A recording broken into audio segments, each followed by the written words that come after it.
gonna stand together and fight this disease.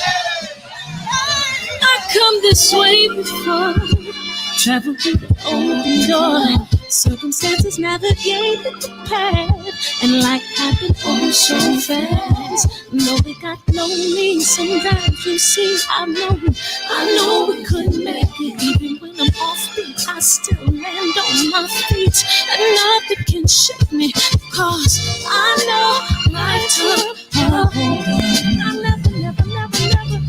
This is where I am destined to be. I'm not ready to give up. No. I believe in the miracle of life. Life's a play for no rehearsal. Learn quickly, they'll come for your blow. Games we play, can't take it personal. Cause the devil is a liar. I'm telling you the truth. It's all in what you do. Some things you gotta do. Fight for millions. Take a second, see the blessing in it.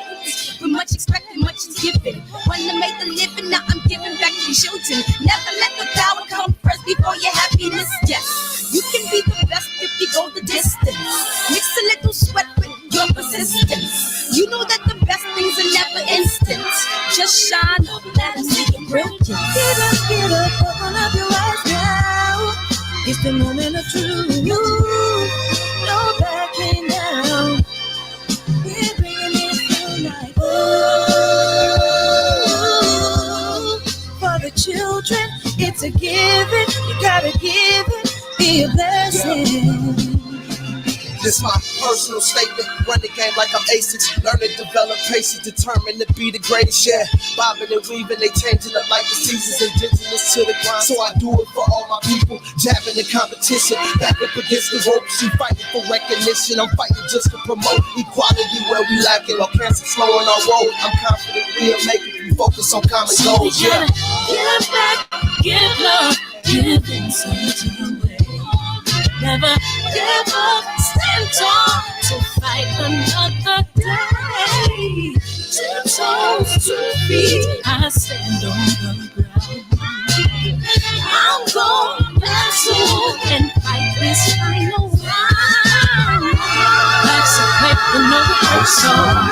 Learn quickly, they'll come for your blow. Games we play, can't take it personal. Cause the devil is a liar. Telling you the truth, it's all in what you do. Some things you gotta do. Hey, barbershop conversations, man. Welcome to the show.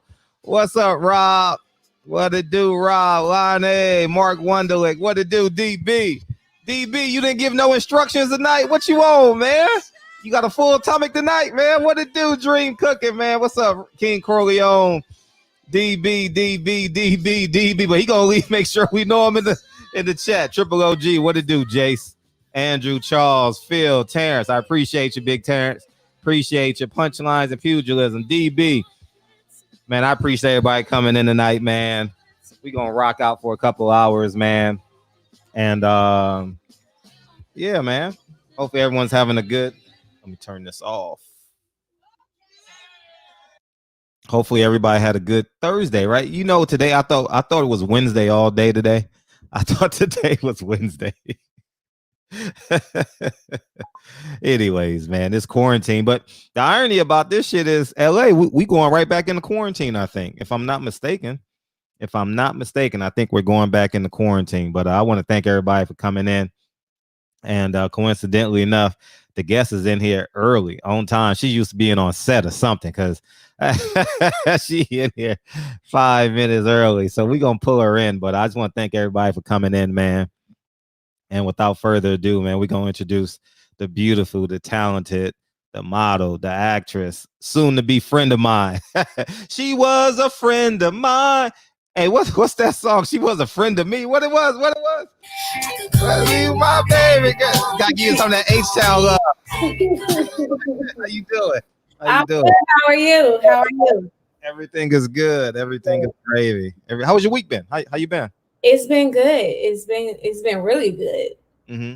I got, Talk about really good. well, today was pretty much a rest day, but I've been working. So working always puts a smile on my face. Yeah, I saw you did a Gatorade commercial. I did. How was that? How was that? It was fun. I was the creative director, all of that. So it was cool. What gave you the idea? Um, well, I had this idea before quarantine actually had started. And I was just like, we need to be included in some stuff as Black people. And if they're not gonna create the seat for us, we should just create our own and pull up our own seats. So I have a lot of ideas. Sometimes I have to be the talent, and sometimes I'm just behind the scenes. So if anybody is looking to be some talent and I can direct, what would you rather do? Direct? I love them both equally. So I don't want to do every project. I know that's not, I can't get to everybody or to everything. So some stuff I just want to pull other people in. I'm going to always be open to bringing on other people. Black people. I actually met you. You were coming out of a coincidentally, I met her in Leimert Park, 2 weeks ago, 3 weeks ago? 3 weeks ago. 3 weeks ago, thank you. And you was coming from a video shoot, right? You were the love interest, if I'm not mistaken. Yes, I was. When is that coming out, by the way? So the picture that I posted today is the cover art for that single. Oh, with the coffee mug? Yeah. It's it's called Mocha in the Morning. And it's like a tribute to Chocolate Sisters. So that's the cover art for that. When is the actual video coming out? I'm not sure. I probably will see it the same time y'all see it. So it's kind of like Black Ice Cream by Raheem Devon. I don't think it's that sensual. Oh, not that sensual. Okay. Yeah. Okay. Oh no, because it's gospel, right? No, it's not. He's a Christian artist, but it's not gospel. It's not gospel. He is a Christian artist, but it's not gospel. Okay. So you're all the way from H-Town, huh? I am. and I asked you this before, but feel free. I'm people want to know. Always curious, but why people choose LA over New York? And well, coming from Houston, we don't really get cold weather. So New York was not even really a question because of the cold, and y'all have like drawn out winters in New York. So the weather here is unbeatable no matter where you're from. So this was the best option for me. The only reason I considered New York is because my background is theater. But the weather, if I could never have to wear a coat, I'm happy. Really? Yes. Oh, so you're not into the layers and nothing like that? I mean, it's cool for like a week. Then it gets old. Yeah. Yeah, no. I get that. And how's LA been treating you? So far, so good. It's slow now. It was a little slow at first. I've been here a year now. June made a year. So it was slow. Then it started picking up, and now we're back in quarantine. So doing a lot of independent projects. Yeah, a lot of freelance. How's that coming out for you?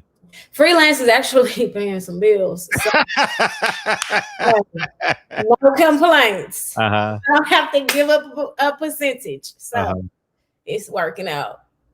What type of projects have you done independently? A lot of artists are reaching out for music videos. I always have to be particular about the videos that I want to be a part of, and vet them out.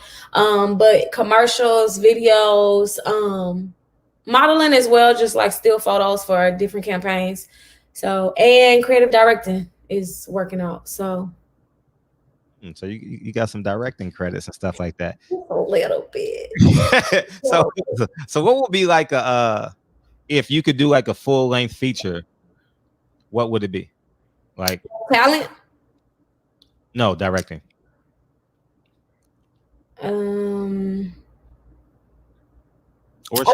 As far as directing, I like to do short projects. Short. Get out and be done. So commercials are my thing. Photo shoots are my thing. I would not want to, as of right now, I would not want to direct like a feature film. If I were to do that, I would want to be oh, you can see the chat. Okay, good. I would want to be like an assistant. I wouldn't want to take the lead on it. Okay. Yeah. What's some of the big differences between H-Town and LA? By the way, Mike Weary the Great. Damn, I like her. She look good. No simping. Thanks, Mike. No simping. Say it again, please. I said thanks, Mike. Okay. What was your question about? Oh, biggest differences. Good job, Mike. You distracted her a little bit. Go ahead. First of all, LA will never be Houston. Let's throw that out there. Okay. But biggest differences, the food. LA cannot throw down like the South. The people are different, not necessarily in a bad way. But in the South, we talk to people when we pass by them, when we walk by, especially, you know, skin folk. We talk to people. That's not always the case here. And I feel like until you find your tribe here, a lot of stuff is Hollywood. A lot of stuff is Hollywood.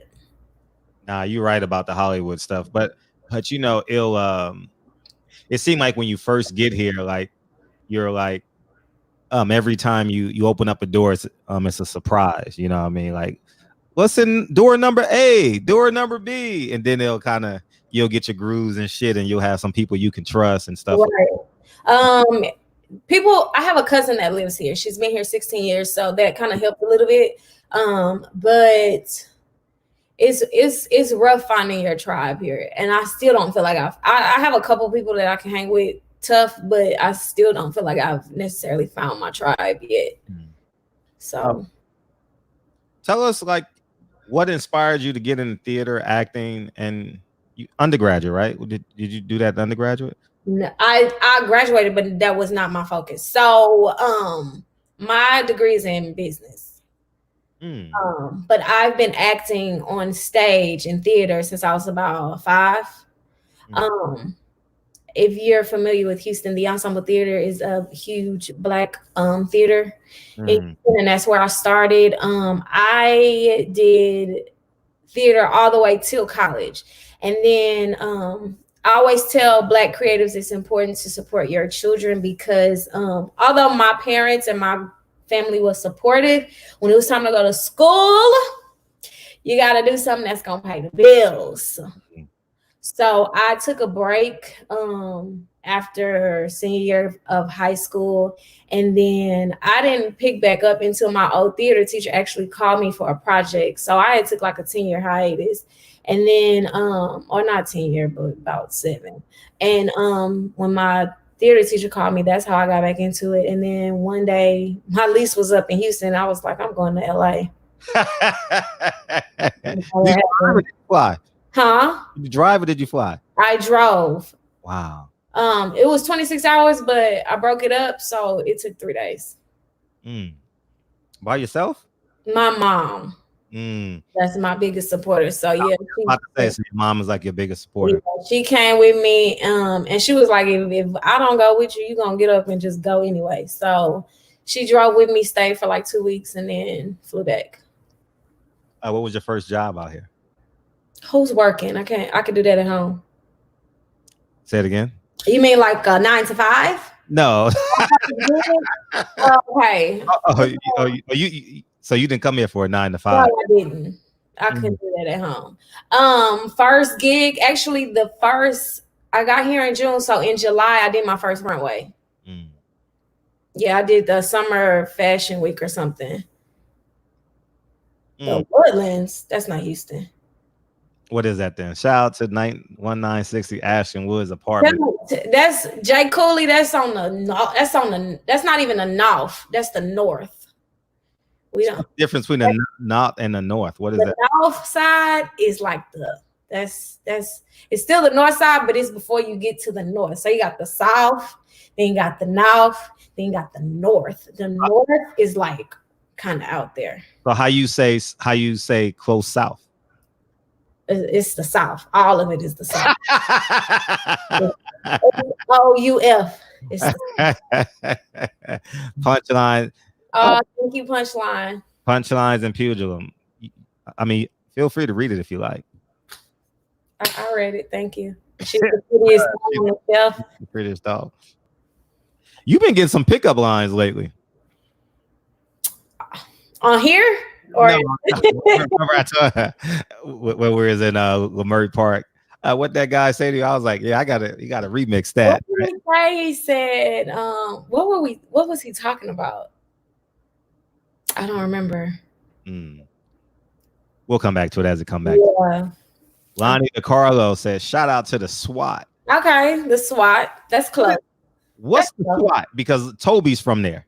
That's Southwest. That's the Southwest side. So Southwest A-Leaf, Texas. So it's the west side of the South. What have you thoroughly enjoyed about LA? Yeah. Working is one, and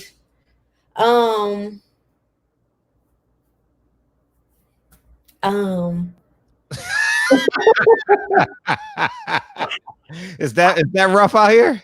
Man, what? It's rough. It's rough. No, working, and I like meeting new people. So you have no choice. You knew. right. I like meeting new people. Most people that I meet are quite friendly. Friendly as far as like it's a segue to other opportunities. Sure. So, yeah. Sure. Now, so since you've been here, a lot of shit is going on. You just missed Nipsey, right? You came just after Nipsey and Kobe, COVID, and now what's known as like the George Floyd pandemic, or where were you? And let's talk about like George Floyd, and since his best friend is from your part of town, you know what I mean? Where were you? Start there. And I was in LA. I'm not sure what I was doing at that exact moment, but when I heard about it, I was actually at a friend's house. And then once all of the rioting and all the looting started, I stayed downtown. So I'm in the mix of everything. And I'm here by myself. Although I have a cousin here, my cousin left to go back to Texas like soon as quarantine happened, maybe like March 19th ish, and hasn't been back yet. So I'm technically here by myself. And because I'm in the middle of downtown, it was a lot going on. So the rioting, the looting, it seemed like once it got about 6 or 7 o'clock, sorry, I'm reading comments. Once it got about 6 or 7 o'clock, the helicopters and the police officers would basically circle in the blocks. They'd be loud, then it'll get quiet again, and literally 5 minutes later, it's loud again. And I just remember feeling like, man, I actually left maybe 2 weeks before Juneteenth because I have brothers, I have a dad, I have a grandfather. I literally left, and I just was like, I want to go love on the kings in my family. Like, I just want to go love on them and let them know, like, no matter what, I'm here. And so I left for a little bit, came back, and same thing was still going on. It has died down a little bit as far as downtown and the rioting and the looting, but it's an emotional roller coaster every day because every day is something new. We still trying to figure out what's going on with Breonna Taylor's killers. So it's a lot. Isn't that ironic? We'll get back to George Floyd. You just mentioned Breonna Taylor. Isn't that ironic? They can pass a bill, they can do whatever, but yet they have not arrested officers. Right. And it makes no sense. And I saw the other day that is he the governor? Is he the mayor? What's his name? The one that's I know who you're talking about. Though. Okay, I saw the other day that he basically had an engagement party Yeah, the DA. Yeah, the DA. Yeah, okay. He had an engagement party recently, and he's also engaged to a white woman. So I just was like, oh, well, I guess that's why nothing's happening. So yeah. Mike Weary wants to know what skin products you use. Aloe vera. Pure aloe vera or aloe vera in lotion? From the leaf. Really? Every night. And you sleep with it on? I can either, sometimes I sleep with it on if I'm being lazy, and then some nights I'll leave it on 15 minutes, rinse it off. Okay. Jace, salute to the barbershop conversations and our beautiful queen. She mentioned acting. I would like to know, how good are you at improv? I fell off of acting because it was hard to find gigs where I was in VA. Improv is actually pretty easy to me. I don't know how funny I am, but improv is easy. I usually take the dramatic route for improv. And finding gigs in Virginia, that's another reason I love Houston. There's opportunity in Houston, but I mean, if it quadruples in LA, why wouldn't I come to LA or Atlanta or wherever is convenient for you? Did you ever think about leaving LA to go into Atlanta? Or nope. No, you're gonna make it here, period. Yeah, it's not an option. Like going home is not an option. And Atlanta is too close to home. Yeah, I always have this quote, and feel free to follow her on Instagram, guys. I'll keep on posting her link.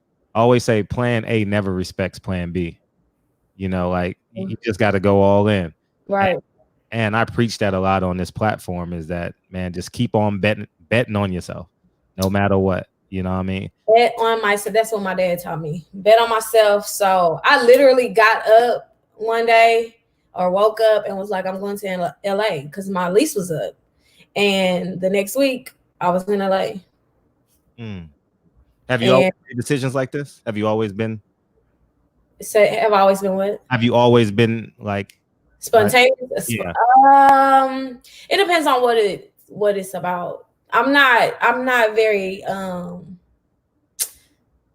won't say I'm practical, but I'm not like overboard with spontaneity. So it just depends on what it's about. Are you a big boxing fan? I'll watch it, like if my man in the living room watching it. I'm never like, or if it's like a big hype day, oh, Mike Tyson on. Okay, not Mike Tyson. What's not Mike Tyson? Is it Mike Tyson? No. It's Come on. Don't tell me. It's you know who I'm talking about. Oh no, I don't. You do know. I do not. Who? Don't worry about it. It'll come. You know who I'm talking about. I have no idea. Who's the boxer right now? Like, well, are you from Texas? So you got Earl. You got Earl Spence? No, he's not from Houston. Where's Earl from? I don't know. You got the Charlo brothers, Jamel Charlo. You're not gonna guess it, but no, I'm not a huge boxing fan. Oh, okay. Because this is a boxing platform, so we got to. Yeah. Yeah. My man in the living room watching it, I'm gonna be like, okay, that's what we doing. Deontay Wilder. Now that man right there, I am a fan of him. Are you? Yeah, I follow him because he's vocal about the Black community. Yeah, and when I first came across him, I was like, oh, who is this? And then I was like, dang, he got a girl. All right. So, what was your first to this day? Really? Yeah. Viral? Yeah. The tits, huh? To this day, yeah. Yeah, that's my nigga in real life, man. Yeah, he's a special person for sure. I believe that. Yeah, So the next time he fights, I'll let you know, and then you and your best friend can. Oh, it's gonna be in Vegas. The fight is gonna be in Vegas, so I'll definitely keep you abreast on that. Cool. That's cool. So you've never really been a boxing fan, and I know people are itching to call, so we'll open up the phone lines. Let me open up the phone lines really quick. Phone lines are open. So what should we do as civilians versus police officers? The phone lines are open, guys. Are you talking to the phone lines? Or are you talking to No, me? I'm talking to you. What? Okay. What should we do? As a people? Yeah, like First we need to I'm not for, I won't say I'm not for it, but I don't preach inclusion. I don't I'm more so on the we need our own, and I'm on that type of time. So inclusion is cool, but inclusion also gives, inclusion for me is really just an illusion of inclusion. It's not really, we're included, we're not. So I feel like we need our own stuff. We need to create our own avenues and our own platforms. And then two, it's time to but if we're fighting for inclusion, then I think that we need to start lobbying, petitioning, and help getting people in office to create and make certain laws in our favor. I'm not for voting, but it is what it is. So talk about that. Because that's been a hot topic on this show. Who to vote for? Why should we vote? Why shouldn't we vote? The reason I'm not for voting is it'd be different if I completely agreed with everything going on. But the thing is, one, we all voted for Barack Obama, and when I say we, I'm generalizing, but we all voted for Barack Obama, and I don't know if people realize we appreciate you, Barack, but I don't know if people realize like that didn't really work in our favor. Like he didn't really do anything for us as a Black people. It looks good because we had a Black man in office, but that's about it. And then when you talk about voting, you're talking about, especially now in the last election, it's kind of like voting or picking the lesser of two evils. And I'm definitely not for that. If I gotta pick, I don't eat meat, so if I gotta pick pork or beef, I'm fasting. So I mean, that's just an example. So I'm not for voting, but that's a personal choice. Have you ever voted? Ever? Yeah, I voted for Barack. And 8 or 12 or both? Both. Yeah. After that, I stopped voting. Why was he such a big disappointment for you? I'm not gonna say it was a disappointment, but we have because the system is not for us and is not supposed to be in our favor. He basically is. Oh, I hate to say this about Barack, but he's basically like a puppet. Like you can only go so far. If you're a teacher at a school, you still got to follow the principal. If you're the principal, you still have to follow the superintendent. The president does not have all the pull in this country. You still got to go through people. Who do you think do? That depends on what we're talking about. If you're talking about making laws, you gotta go through the House of Representatives. You got to go through the whole judicial system. But if you're talking about who has the power to change some stuff, it's whoever wants the power. We as Black people have the power to change some stuff if we want to. If we're serious and if we're like really about it and with the shits, then we can change some stuff, but we also have to be on one accord. Shout out to Terrence Bailey. Your generation has the power. My generation? How you know what my generation is? But you're right. What I tell people I'm voting for myself, and I get a lot of backlash on my channel, pros and cons. When you say that, what do you mean? Like I'm gonna write myself in as a presidential candidate. So I'm gonna write myself in. And because I don't trust either of the two candidates. Trump has shown who he is. Tell me your impression of Trump before I get into mine. My impression of him? Mm-hmm. I don't have an impression. He is giving me exactly who he is. Isn't that a beautiful thing, though? And don't take beautiful out of context. Oh, I got you. Okay. Because it makes it, for me, it makes my decision so much easier, so much more clear. You like even if he didn't show who he was, we already know. Like even if he played along to get along, we already know who Trump is. For example, I'm not to get off subject. No, for example, I feel that there are certain people. Okay, let me use this as an example. There are certain white people, no matter how much they kiss ass, and no matter how much they, oh, you know, I like you, you're my friend, you're the black, I have black friends, this, that, and other. We also know when they go home and to their kitchen table and have discussions around the bread table, they also use the N-word, and they also do this. So sometimes I don't need you in as it pertains to Trump. I don't care whether you show your hand or not. I already know what it is. So is it a beautiful thing? Yes, because some people don't know, but I already knew. You can, if you know Trump's backstory, you already knew. Oh, thank you, Patty. I mean, you want me to read it or you want to read it? Oh, they can't read them? Okay. Being from LA, I have seen a plethora of beautiful women. I can honestly say that Armani is truly a beauty inside and out. She's genuine, smart, and straight up. She's a queen. To be. Oh, B. What's up, Patty? So, yeah. And what's your impression of Biden? I think he is the exact opposite of Trump in terms of showing, like you said, Trump showing us his hand is a beautiful thing. I feel like Biden is, I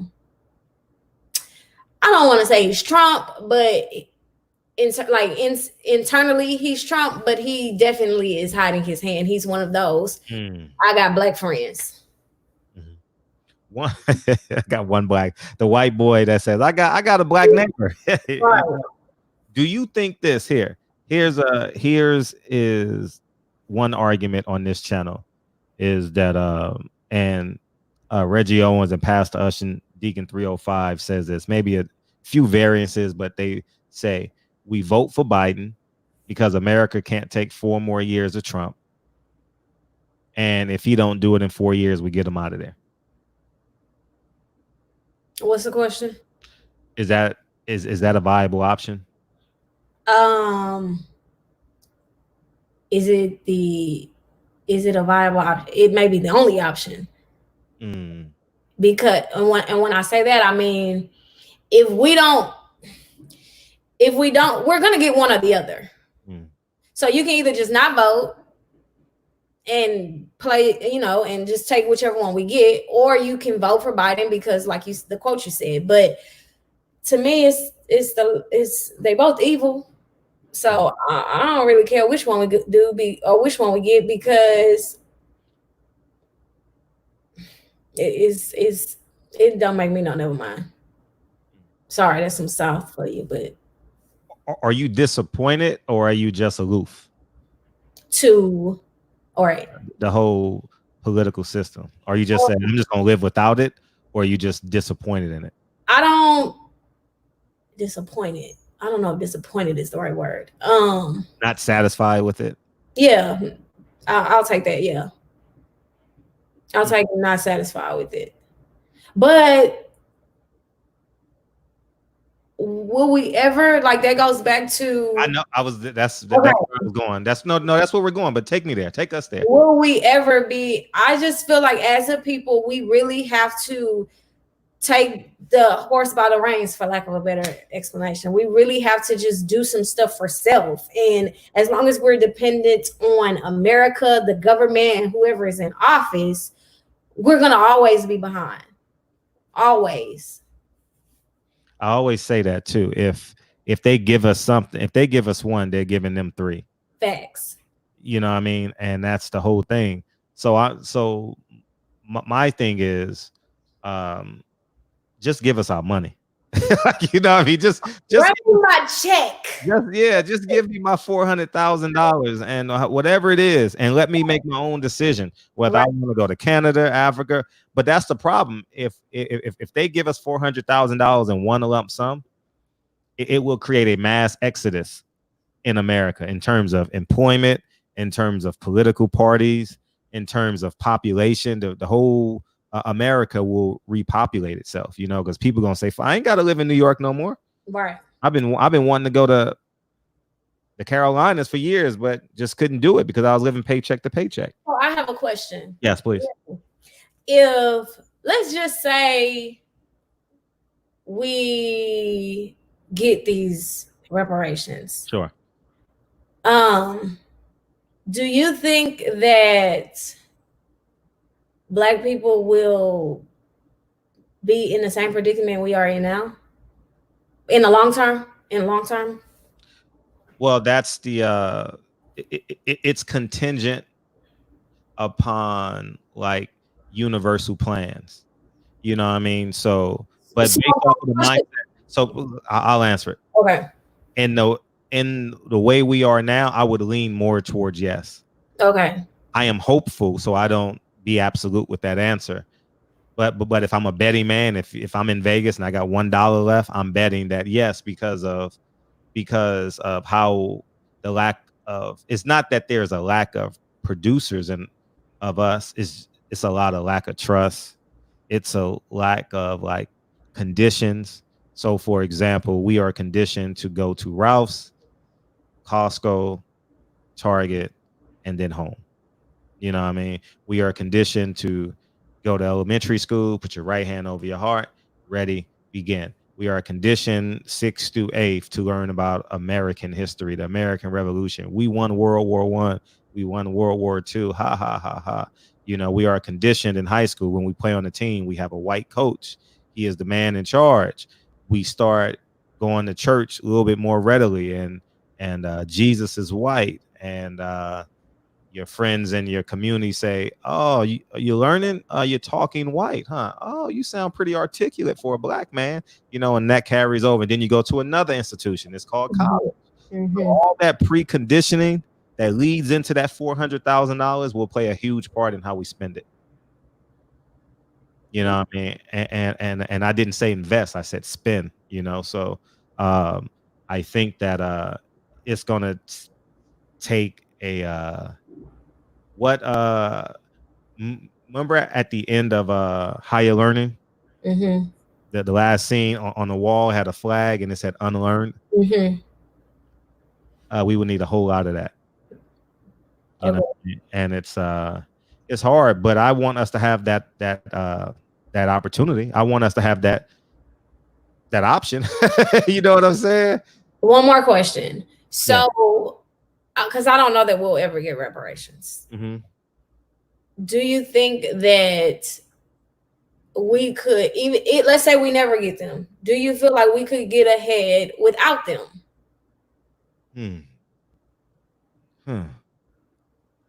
I feel as a people in its totality, that's hard. That's going to be exceptionally challenging.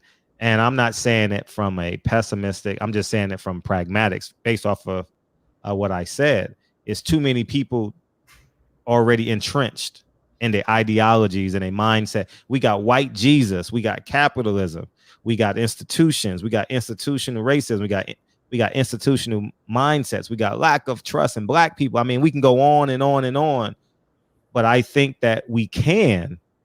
I don't think overnight. Impossible for it to be overnight.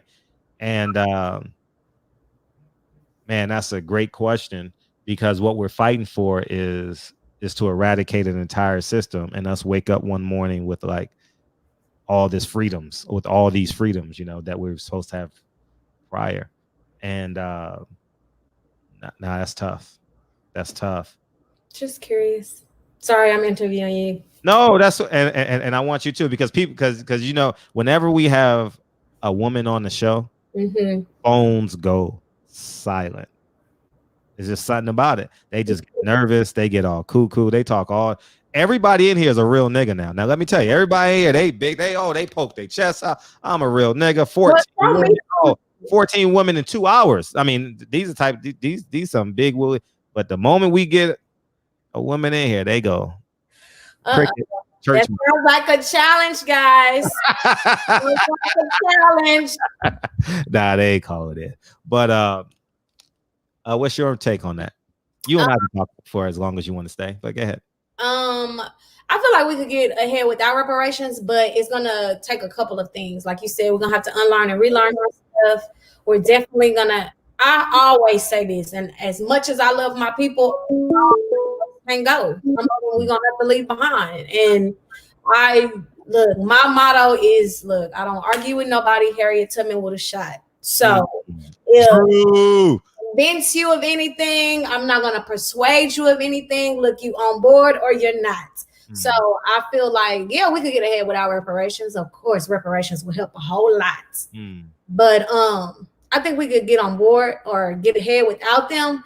But it's going to take some unity. It's going to take some understanding. It's going to take some communication. It's going to take tough conversations.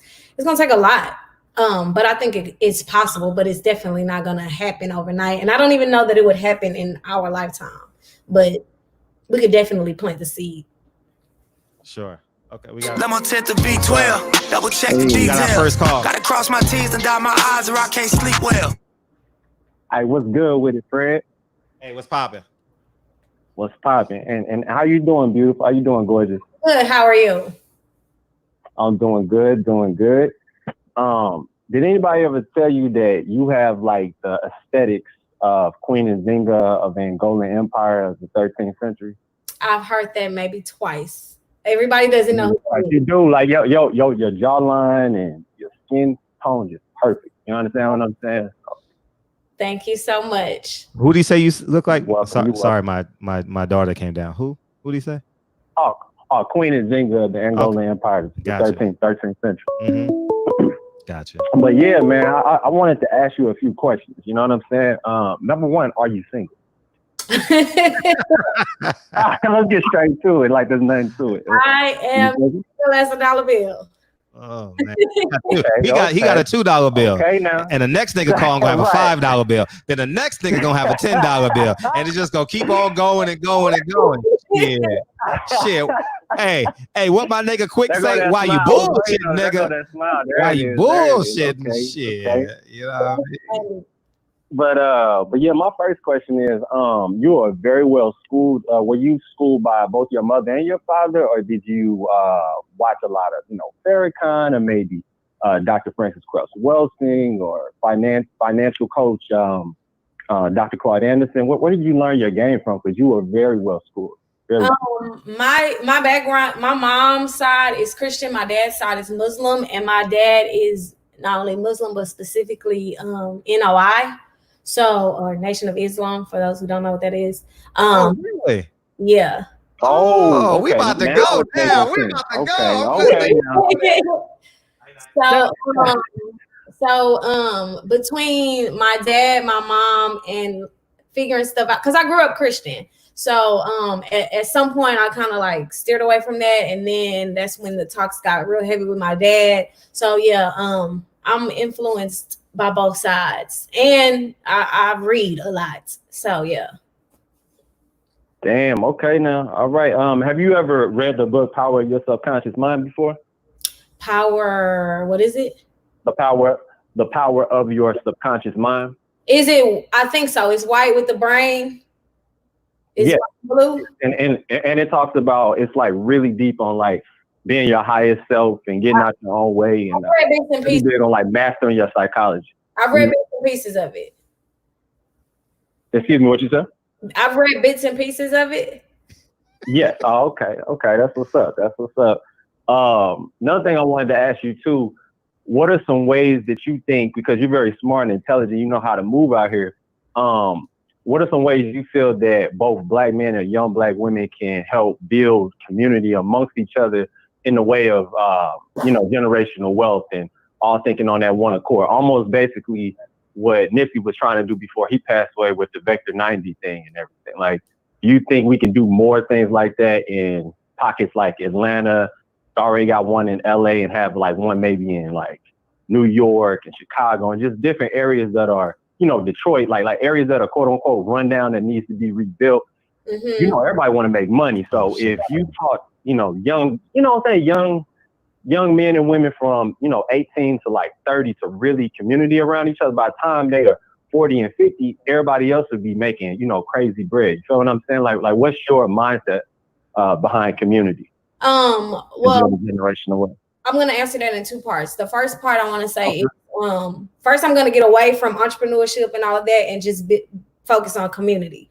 I feel like as Black people, we do need a sense of community. I feel, and I'm not sure if you're from LA or not, but one of my first times visiting Lamert, I felt a sense of community. And ever since, I fell in love with Lamert. We have that in Houston, but it was just different because I had, I wasn't from LA. So I expected that in Houston. So I feel like if a sense of community is needed, we need to love on each other, basically, as Black men and Black women. And once we can figure that out and get that going correctly, then we can trust each other to say, hey, let me school you on this and let me tell you about this. And I feel like there's certain things that we should do as parents or as elders. And when I say elder, I don't mean older people. I just mean as older, like adolescents or whatever. I feel like we should be getting our kids LLCs when they're in elementary school. Preach.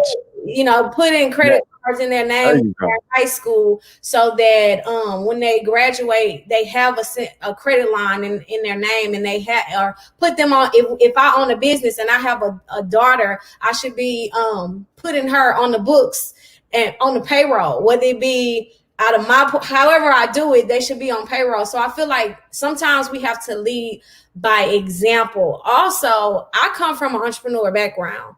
My parents are entrepreneurs, my grandparents are entrepreneurs, but I feel like they dropped the ball, and no blame to them, but I feel like they dropped the ball in terms of they didn't sit us down and say, this is how you do checks and balances. This is how you pay your people. This is how you run an LLC or a corporation. And I feel like that's where we have to basically take our kids and say, all right, look, this is how this is supposed to go. Keep talking, Monty. I'll be back. Okay. So I hope I answered your question. Oh no, you answered my question. And Monty, what do you do to keep your body so tight? You feel what I'm saying? Because you like, you know what I'm saying? Like you know what I'm saying? You know what I'm saying? Like your squat routine. Do you got something like you run a mile every morning? What you do? You don't even see my body, sir. No, I'm saying like on your Instagram though. On your Instagram, like you got, you know what I'm saying? Like you got muscles and stuff. You look good. Thank you. I'm a pescatarian, and so I only eat seafood, and I work out. Not regularly. I work out like when I'm feeling some type of way. So yeah, between my diet and the workouts, and I only drink water. Like I don't drink soda. I only drink water. So, and every now and then a cup of Hennessy, but that's the answer. That's dope.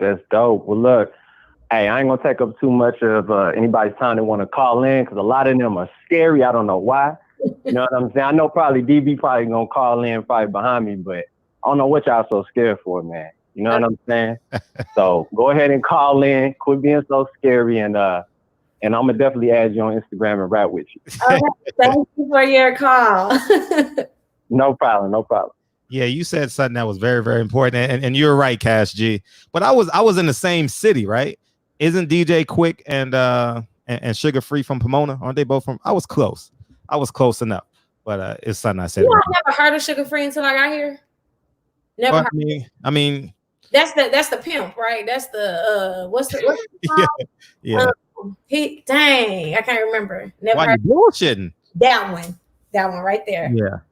You mentioned abrupt transition to LLCs and payroll, and when did you know that was of importance? After college, I graduated college with a business degree, and maybe 5 years after. Where'd you go? I went to a PWI. I went to Sam Houston State University in Texas. Okay. Um, Why'd you say like you got like, because I'm not happy about that. why you want to go somewhere else? Yes, Where but you want to go? UT? I wanted to what? I wanted to go to Preview. Oh, okay. UT. That's still a PWI. BWI? What's that? Predominantly White Institute. But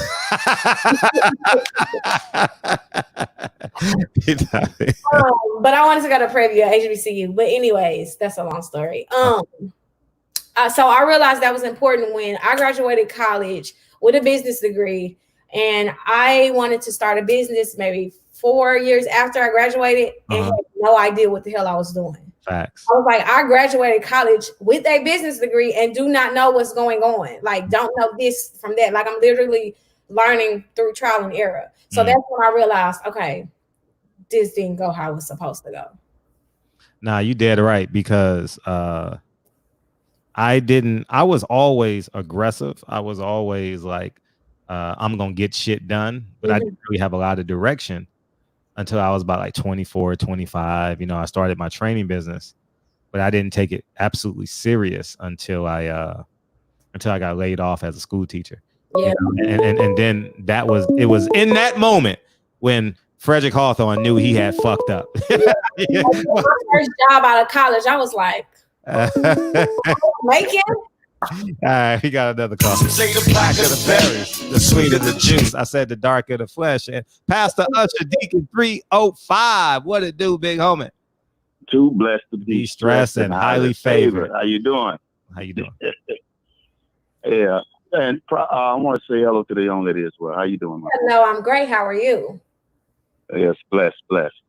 And y'all was on a topic earlier that I like to deal with, and that's politics. Mm-hmm. You know what I mean? And listen, for me, I think it's very important that we exercise our right to vote, because we have too many things on the line.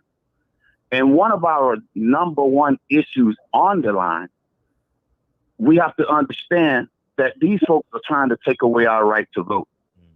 The Voting Rights Act is a serious thing for us, because without that, we go back in time.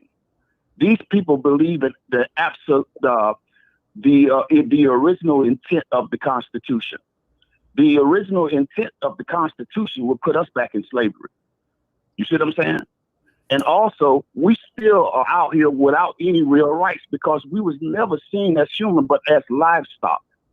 And when you talk about reparations, it's been going on about close to 20 years now. We have black lawyers that's been working on reparations. You got the U.S. Postal being sued. You got so many different companies that you would be amazed that you didn't even know that was built on slavery. The UPS. I can go down the line. All these companies are being sued by black lawyers for reparations for us. And this has been going on close to 20 years now. A lot of people probably don't know that, but this is going on. So the fight is real. While we're sleeping, they're working. So don't think that this is just us out in the streets talking about we want reparations. We actually have lawyers working on this, and have been working on it for nearly 20 years. You know what I mean? And I want to hear I didn't get a clear answer. Well, I didn't ask the question, but I want to hear your clearest answer about voting. And is it really serious enough for you to take it serious, or would you sit on the sidelines? Monty. Okay. I will take voting serious if or when I feel like there is a candidate that is to my or for my benefit. If I see a candidate that is really like, look, this is what we're gonna do, this, and not just talking a good game, but I feel like they really put in the work, and they were putting in the work before they got into the candidate seat or the then I wouldn't mind going to the voting polls to vote. But I have to see that somebody is actually like working for me, working for us, not just, oh, I'm gonna do this for y'all, and then when they get in office, it's the same old game. Right. And let me give you your best measuring stick for something like that, right? Not when they are actually campaigning, because at the end of the day, when a politician is campaigning for your votes, right? He's gonna promise you the world, right? But once he gets in office, he can mean it too. Because I believe that Barack really meant a lot of the things that he said that he was gonna do for black people. But once he got in office, he understood he was up against a different type of beast. Mm-hmm. You know what I'm saying? Mm-hmm. And so you have to look at a politician's track record, right? In order to measure his mindset, and not just his mindset, but his fight to get shit done. You know what I'm saying? Mm-hmm. Now, dealing with politics, if a politician shows up for work, know this, young sister, at the end of the day, if you are in politics long enough, you're going to have a good and shitty record. Your record will be good and shitty at the same time, because you're not going to get everything right. That's just politics. You know what I'm saying? Mm-hmm. And a lot of people don't understand. You can never get a perfect politician. That's a pipe dream. I don't think we're asking for a perfect politician. We just ask for one that's for the people. Okay, that's again. But the closest I can give you to that is to actually look at his fight game, right? Look at his history and see what he has done when it pertains to black people. What good things that you've seen that this guy that you can say, well, damn, that was good for us. You know what I'm saying? Well, maybe we can, as a group, we can press him on some things. And if he actually fought for that for our people, we can put something else on the table for him and push him and say, hey, man, we don't need you to talk about it. We need you to put this up on your website and put this in the fight, not just as a promise, but show us that you're willing to put this on the table and put a pen to it. So let me ask you this: you're voting for Biden? Absolutely. Okay. And again, but listen at this. See, for me, it's sad that we are in 2020 and people don't understand that this shit is dangerous for black people. Because at the end of the day, it's been dangerous. Listen what I'm saying, family. When shit hit the fan, it already has. It is black people who pay the heaviest price in this shit. It is us who pays the heaviest price. Do you remember when COVID-19 first came out? When everybody was saying that, you feel what I'm saying? Oh, this is not a black thing. This is a white and Asian. Everybody gonna get it but us, right? But who's dying the most of that shit right now? You see what I'm saying? And for me, what I see here in Florida, you got Republicans who are running for office that scaring the hell out of me. Because guess what? Most of these are doctors. Think about us as black people who have to go into these doctors' office and don't know we being seen by a fucking racist. How is he really gonna take care of us? That just scares the hell out of me. You see what I'm saying? So we have to be in this fight for real, man. Because this is not a game. This is about our actual lives. And I love y'all. You know, and you know, God bless you. You know, I care if y'all vote or not. But at the end of the day, if you don't, that's your choice. You're grown. You can do what you want. But I am voting for Biden. Good luck. Love y'all, man. Peace. Good luck. You said good luck. Good luck. He comes. He's the big homie. He's the big homie. He calls in every night, and we disagree 100% on that. Yeah. I'm not voting for a nigga that's gonna stab me. Here's the thing. They put people in position like I hate to take anything away from Barack because he is a black man. However, Chicago is black too. That's true. However, they put people in position to for lack of a better explanation. Like Kamala Harris. If y'all know she's not for us, but everybody wanted to vote for people like mute your phone. Go ahead. Go ahead. Okay, you wanted to call? Go ahead. So, all you scared to death Negroes. What's up, 305? Miami hot today. What's up? Yo, Fred. What's up? Hot show as usual, brother. I appreciate you, big homie. You on that truck? Keeping on that truck, keeping it moving. That's what's up. Safe travels, dude, tonight. Hey, well, I just want to touch back on that. Wait. Before you get started, I totally forgot. Sweet Science Examiner, DJ Quick is from Compton, and I knew that shit too. How did I forget Quick is from Compton? I knew that. I grew up with Quick every fucking day. You know, I used to pretend I was a gangster. You know what I mean? Sugar Free from Pomona. I used to pretend I was a pimp. Salute to Armani, and welcome to the barbershop, Queen. Welcome. They gonna invite you back. I won't have to. But what's up, 305? Fred, like again, man, brother, you bringing it to us, man. Because you open up the dialogue and you let people go. I know you don't agree with a lot of some of the stuff that people are saying, but you letting them ride. I love Pastor. Which is awesome. Which is awesome. Yeah. As far as that politics stuff, I think I called about this a while ago, and I'm gonna say it again because I know it's gonna be somebody called right behind me and say the same thing. There ain't been not one politician that I've been living, as far as a president, that's done anything for black people. Now, last time I said that, somebody got right behind me and started talking about HSBCUs. And the irony behind that is HSBCUs do not only admit black people. So that's like a treasure trove that they like to run to. That's not going to be just for us. And if you were the small percentage of black people who went to HSBCU, good for you. That's great. But on the overall sense, there's nothing that nobody's really done for us, so they know. And as far as Obama goes, there's too many people trying to make too many excuses for that brother. Because if he wanted to do something, just like how Trump don't care and don't give a damn and he do some shit, he could have did it. He ain't do nothing.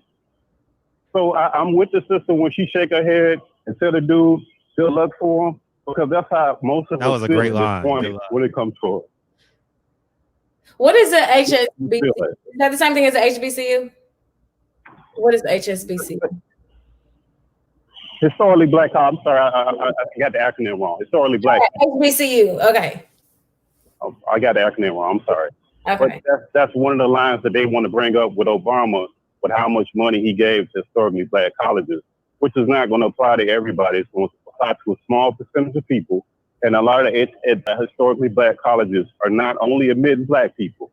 So that's not going to really apply to you on that level. So there's a lot of things that people say that they've been hearing from people like Roland Martin, and that guy was out there dancing with Hillary. And those kind of people push these narratives that aren't true, and people just getting tired of that stuff. We just see through it at this point. But I'm going to sit back and I'm going to listen to the rest of it. I thank you again, Fred, for keeping us rolling here at night, brother. That's all the time, big homie. Safe all travels. Right. Safe travels. Yeah, so Pastor Usher Deacon 305 is an advocate of voting. And he genuinely believes Donald Trump is going to take this country to shits. Mm-hmm. You know, but I'll just say this. He can't. I don't think no one person, I'm not even going to say he because I don't want people to think I'm pro-Trump. No one person can take this country to shits. You know what I mean? This country was founded on racism. You know what I mean? When the person, we say this all the time on this channel, when the person show you who they are, believe them. America has showed us who she is, you know? Believe her. You know, we're going to have glimpses. We're going to have rays of sunshine, and not every day is going to be bad. Accept her for who she is. July 2nd, 2020. You know, and one of the biggest reasons why I don't think that it can really, really go to shits is because we're all under one umbrella. Now, if the whites were separated by water.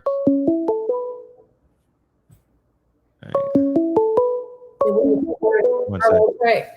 Don't be bad. UPS is hiring. Woo! That freestyle, you're bound to get shot. Let me finish my point before you go. So if the whites were separated by water, you know what I mean, or by mountains and shit, then we would be in big trouble, like these other countries that are on the other side of the Atlantic and the Pacific and the South Pacific.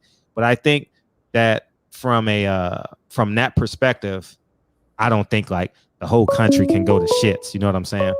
So that's kind of where I'm at. What's up, 682? Hey, what's going on, Fred? Hey, what's up? Not much. I was just listening to what y'all was speaking on. Mm-hmm. I believe this is what I believe. I believe we have to start from the grassroots. thinking that a president is going to really change something is not going to change something for us. But in your county and in your states, that's where you reside at. And I think that's where we need to start at. Yeah, it's hope there. Justin. Yes, sir. I'll say this, Justin. Lynching never left. Why are we so concerned? Listen, the big picture. It hurt me when I went to Robert Fuller. I cried and I cried and I cried and I cried. I ain't gonna lie to y'all. But y'all know I'm very pragmatic. Whether they lynch us, whether they imprison us, whether they kill us, whether they shoot us, whether they drown us, they still gonna kill us. You know what I mean? So I know the optics of lynching is like make you want to get up and go grab your gun and like go take care of 3 or 4 of them. But a motherfucking getting 25 years from the 1994 crime bill is lynching too. You know what I mean? I will say I do agree that change starts on a local level. Sure.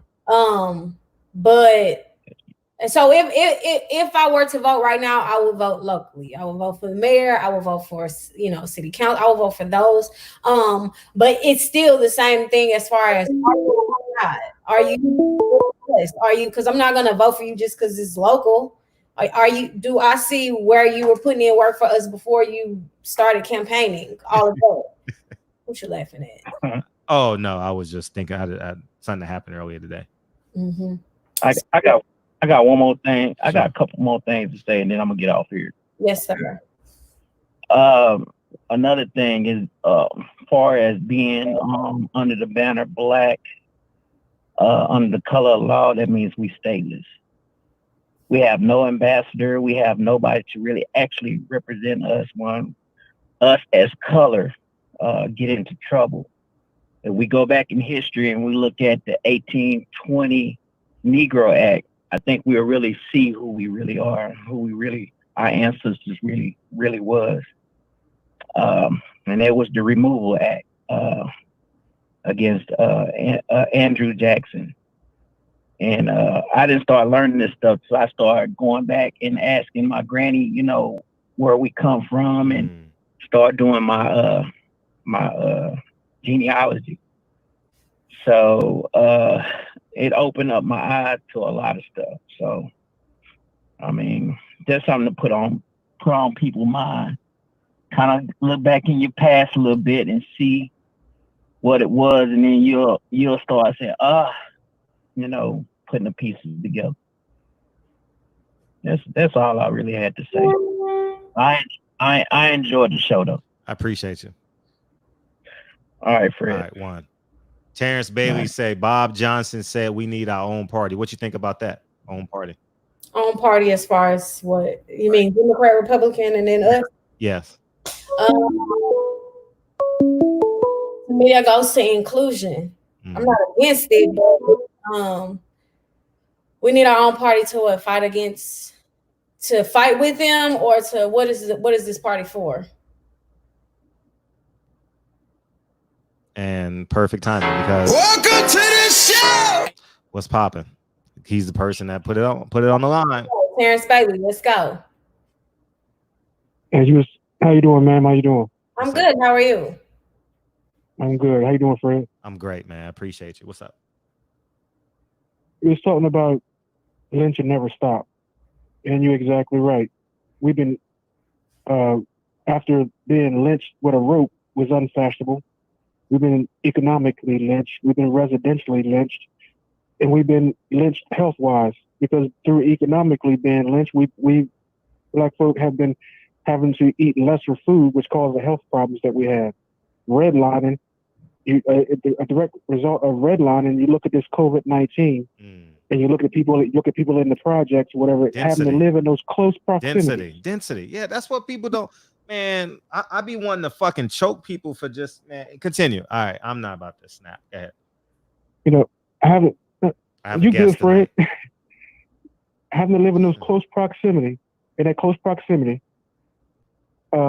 redlining is people don't realize when you get stuck in those, they put you in those small communities and they put you all in one space and all that stuff is clustered together. that if there was ever a situation where they want to put martial law or anything like that, they got all of you clustered together. They could come in there and just block you off from the interstate and everything else. And then if there was ever a disease or pandemic or whatever, you were the first ones to go. War on drugs. You know what I'm saying? Mm-hmm. People don't realize that. Look at a map and see where you are. Yeah. And that's by design. Why you think the white folks are in the burbs? For the most part. They don't come into those neighborhoods until they get you out, and then when they get you out, they go in there and they fix everything up. Now that property is prime real estate. You know why? Because there's no black folk in there. That's economic lynching. When you talk about redlining and you talk about close proximity, that's also, I tell people all the time, there is no such thing as black on black crime. You hear people talking about, you don't hear nobody saying white on white crime. White people kill white people every day. That's a racial slur. That is a racial slur. And the only reason black people are killing black people is because they are in close proximity. There is no such thing as black on black crime. That is some bullshit they taught y'all. Close proximity and poverty. And you know what? And I'm going to add on to that. Close proximity and poverty. And then they use that as an excuse to take away black folks' Second Amendment rights. You think about it. The gun permit, the origin of the gun permit was to take away the gun rights of African Americans as Native Americans. The Dred Scott case, the reason why Dred Scott lost that case was because of Supreme Court Justice Roger Taney had gave Dred Scott the decision on that case, and gave him, said he was, had full rights of American citizen. He would have the most important right of all, and that was the Second Amendment. And if he gave him the Second Amendment, that means all Negroes and all Native Americans could walk around with a gun. What was the first thing that white people did before they burned a cross in your yard? They took your guns. You can't burn a cross in the house in the front yard of a nigga with a gun, could you? No, you could not. I mean, if you want to know gun laws, it's really simple. Democratic states, Republican states. Come on, let's just call a buck a buck. You know what I mean? Niggas want to continue. Go ahead. I live in Maryland. When I came home from Afghanistan, I was in Delaware. I lived on Dover Air Force Base for a bunch of years before I bought a house in Maryland. I lived in Delaware. I open carried. I come to Maryland. And I'm born and raised in Maryland, so I decided I want to come home. I come to Maryland. I have to put in an application. I have to show just cause of why I need to carry a firearm. In Delaware, I just put my stuff on and walk out the house. What's the difference? 20 miles. I have a question about gun laws in LA. I know how it works in Texas, but in LA, if you say that you need marijuana for medical use, you can't get a gun, right? I don't know that, but if we have a police officer in here, but I just know, like, my bullets and the bullet and the gun got to be separated. So it's not even worth carrying it because in LA, yes, in LA, because it serves minimal purpose. You know what I mean? Well, I do know in California is a dangerous state when it comes to gun laws because a lot of the gun laws that go throughout the country start in California. So when California starts talking gun laws, the whole country needs to pay attention to what's going on in California. Mm-hmm. Because it started with the stuff they started with the Black Panthers, Reagan and all them, the Mumford Act and all that crap. Yeah, and then Ronald Reagan said, "I don't want these niggas coming into the state capitol. Fuck these niggas." You know what I mean? Continue. I'm sorry. I'm just getting my DJ Khaled on. Go ahead. It started with California, so especially black folk, because when they pass these laws, whose car you think they're gonna stop looking for a gun? It ain't Billy Bob. Mm-hmm. It's Tyrone. Oh shit! And she likes Erykah Badu. You know what I'm saying? She from Texas, nigga. But, we the ones they're gonna come looking for these weapons. And the average one of these laws, 9 times out of 10, they start in California. Check it out if you think I'm lying. They start in California. California is trying to pass a law right now that on the firing pin, it has a microscopic stamp that when you fire the weapon, it puts a microscopic stamp on the shell on the bullet shell that they can trace back to that weapon. There is no gun manufacturer that can afford this particular technology, and for every weapon that they adds onto the list, another weapon gets taken off, being it's categorized as an unsafe weapon. You can't have it, but guess who else can have it? But guess who can have it? Law enforcement. So if it's deemed unsafe, then why is it that you can't have it, but they can have it? Guess who has the most negligent discharges and the most gun violations of any person? States. Law enforcement, not a licensed carry concealed person. What do you say? Go ahead, Monty. What are you gonna say? 12-5-0, the pigs. Yeah, but I'm not gonna hold the line. I just want to give those facts. Y'all need to stay vigilant on that stuff. We will, because when they pass those laws, it's not Jimbo that gets, you know what I'm saying, that gets pulled over and be on side of Jersey Turnpike. It's man with all his stuff on the freaking side of the road, and everybody looking at him like, what you do? It's Man and Tyrone and Jaquan. That's exactly. When they pass these laws, it's you to suffer. Look what Bloomberg was doing. Mm-hmm. Stop and frisk. And what was you sending everybody to the black neighborhood when it was more white boys that was getting caught with dope and drugs, and the average black dude that was getting stopped didn't have nothing on him, but it was getting harassed anyway. Yeah. Oh, millions of dudes looking for guns. That New York unconstitutionally telling people they couldn't have weapons in New York City. Ask Drew Titan. Get Drew Titan on here. Tell Drew Titan to call in. Yeah, he was a police officer. He's a New York City cop. Years. Yeah. Mm-hmm. All right, man, I'm out. Appreciate you. Thank you. Appreciate you. The Sweet Science Examiner. We have to also keep in mind that you can't vote away viruses, whether it be the coronavirus or the racism virus. Our true power lies within unity amongst those of us whom share common interests. Oh, the phone's hot now. Oh, shit. We done woke up a beast. I could call you my baby boy. You could call me your baby Hey, boy. what up, H-Town? What up, H-Town? What up? Horns up, baby. What's up? 469. The reason why I did that because I saw 469. So I had to, I'm trying to create this rivalry right now. What's up? See, that's called great producing of the show, but now the nigga ain't gonna say nothing. Come on, 469. Come on, why you gonna sell me out like that, 469? Come on, B. Unmute yourself, nigga. See? It's all about that 713. See here, he cowered out, man. You gotta fix your phone, dog. Damn, I had it all. Fuck it, 254. Lemo tint the V12, double check the details. Gotta cross my T's and dot my I's or I can't sleep well. What's popping? 254, what's up? Hey, what's up, Fred? What's popping?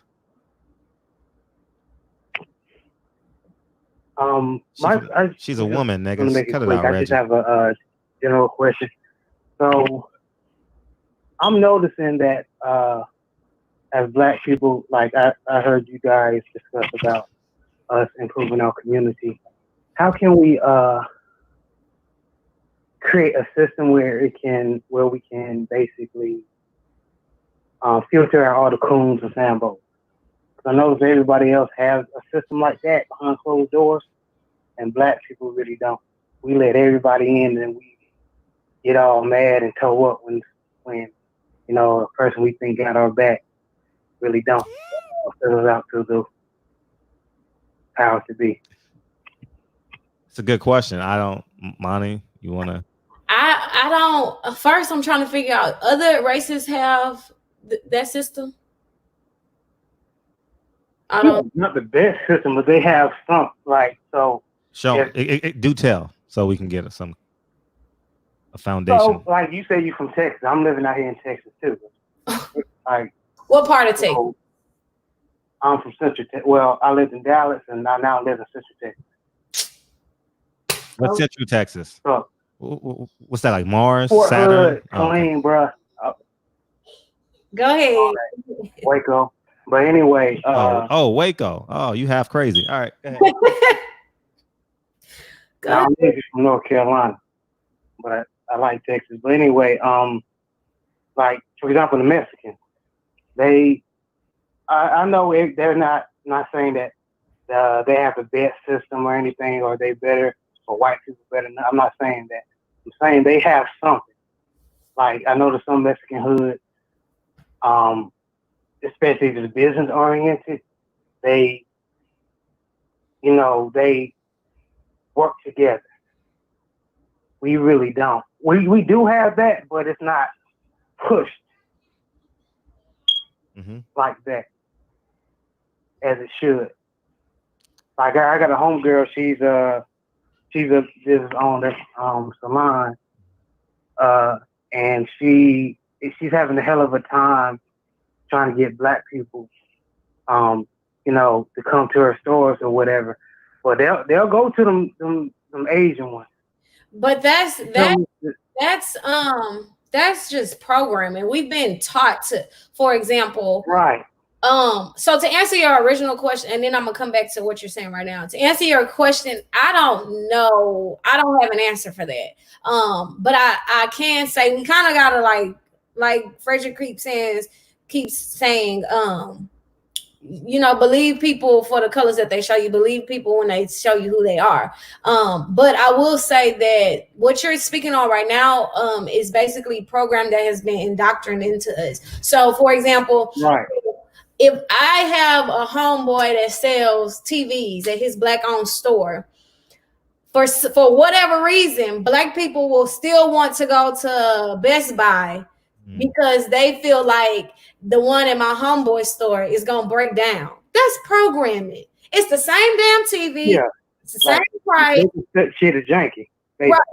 So I feel to answer your question, I don't have the answer to how we weed out the bad people. But once somebody show you their colors and they show you I'm not for that shit, okay, well, we gotta leave you behind. It's the same thing. I mean, So, a short answer. I'm sorry, Craig. Go ahead. Yeah, a short answer to you is like a basketball team.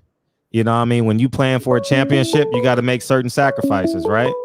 And the certain sacrifices is, you got to commit to it. Maybe it's no drinking, no smoking, and everyone is all in. And once we elevate as black people and say, you know what? Drug dealing, gang banging, prostitution, everything that's under the sun that's supposedly usury in our community gets anchored away. You know what I mean? And if you're mad at the white man, you got to be mad at that 32-year-old that's putting this gang graffiti on the wall. You understand? Like there has to be a level of anger. There has to be a level of accountability. It has to be a level of toughness. That's the word I was going to use. Accountability. Accountability. Yeah. Everything comes back to accountability, so I think that's the answer. When you elevate and your four friends elevate and then those kids elevate and are you talking to superlatives and great adjectives to your great friends and then it happens, So to piggyback off what Frederick is saying, I feel like that may be the answer. Accountability. If our black men hold each other accountable when black men are out here treating black women a certain type of way, then that eliminates some stuff or at least minimizes. And vice versa. If black women hold each other accountable for when we treating each other or treating black men a certain type of way, then it eliminates again or at least minimizes some stuff. So I'm all for accountability. You got one more point? All right. Are you good? Thank you. All right. Appreciate y'all. Appreciate you, big homie. Yeah. So, that's where we're at. So you grew up Nation of Islam or no? Grew up Christian. I grew up Christian, but my dad has been Nation of Islam my whole life. Yeah. So I got both ends. Limo tint to B12. Double check. We'll get there. We'll get there. Gotta cross my T's and dot my I's or I can't sleep well. What's up? What's up, Fred? I'm glad you didn't play that damn song you was playing. Oh, what? This one? Call you my baby boy. You could call me your baby girl. You don't like that one? Man, that shit fruity, man. She from Texas, nigga. She's a beautiful one. What the fuck? Come on. You play that for the callers, man, not for her. I'm playing it for. She's the guest, right? Oh, okay, I got you. Damn, nigga. Why? See, this a nigga that been the third wheel his whole life. You know what I mean? Why you drive that? Why you drive that car? Why you went that way? Why y'all going to that restaurant? Nigga, shut the fuck up, nigga. God damn. What's up, nigga? Go ahead. What's up? Shut your ass up. Man. I don't know what the hell you're talking about. But man, I want to get on that point that caller was talking about addressing the coon issue. Mm-hmm. The coon issue is easy, but the coon issue doesn't get addressed because people don't like to address things. People are afraid to address shit when things are internal. Coons aren't raised or born in certain areas. Coons live amongst us. Every element that we live amongst that we say we need to address is right next to us. It's related to us. But sometimes we're afraid to address that shit. And not everybody falls in a coon who acts super proper. Like sometimes the coon can be the nigga who acts super hood like and wants to be the real nigga, but be the biggest detriment to the progress of black folks. But people are not willing to address the real coon issues. We have an identity crisis when it's coming to what's coon and what's not. A coon ain't just a dude who wants to act white, act like an Oreo. Sometimes a coon is a nigga who wants to bang the hood, be the nigga in the hood. Good point, dog. Good point. And the other thing is, are people courageous enough to address that? And a lot of times people aren't. And not that these people are just on the streets. These people are our brothers. They are sisters. They are aunts. They are cousins, our uncles. And sometimes they even go up to the range of being grandfather, grandmother. But sometimes the easiest way of addressing that shit is to checking it right on the spot, because coons live amongst us, and coons aren't just the Carlton Banks types. Sometimes the coons is the old dogs amongst us. And I got a brother like that who most people look at him as being a gangster motherfucker, but in the real sense of it, he a coon. He be on cool shit and to identify. But when do we come into addressing and checking that? And a lot of people don't have the heart to address or check that because we cowards, but we talk a lot of shit about what we need to fix. And that's the problem that we face to why we don't progress in shit. I like that answer. Thank you, Reggie. Yeah, I appreciate that. For sure. But yeah, I ain't gonna even touch on the politics. But yeah, that's why I want to address with that coon thing. So when you got your cousins, your little cousins, you see them acting a certain way, you a father, check that shit. Because that's what a coon solution is. But I'm gonna get off so the phones can open up. Appreciate you, Reg. Thank you. Let me get your outro, big homie.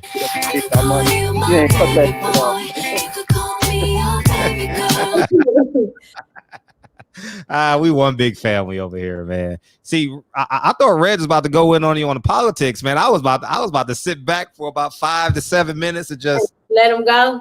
Oh my, yeah! I thought I was about to get real cozy in this chair, dog. No, but we needed what he said. Oh yeah, what he said was, "We're gonna try it again. We're gonna try it again, but we're gonna go somewhere else." Like Jesus, play like Moses. Deontay Wilder came out to that. And are you coming out to this, nigga? Or is your phone fucked up? What up, Fred? Damn, nigga, I set you up. So I threw you like a no look live. I threw you a no look live. I threw you a no look live. You know from Dallas? Yeah, I know you from Dallas. Triple OG, you next. I know you from Dallas. She do too. She can hear it. Yeah, she can hear it. I heard. All right. Peace, what up, sis? What up, bruh? I grew up in NOI too, 48. Okay, King. Yes, ma'am. Grew up under so you must have came up under Minister Robert then. Who was you? I didn't come up under anybody. Well, your father, excuse me. Maybe so. So you didn't go to 45 at all? I didn't say that.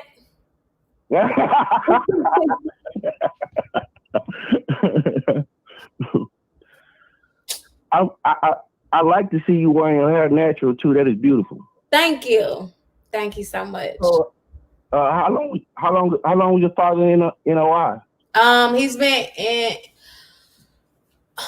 I don't know. I want to say at least 25 years. At least. Wow. Yeah.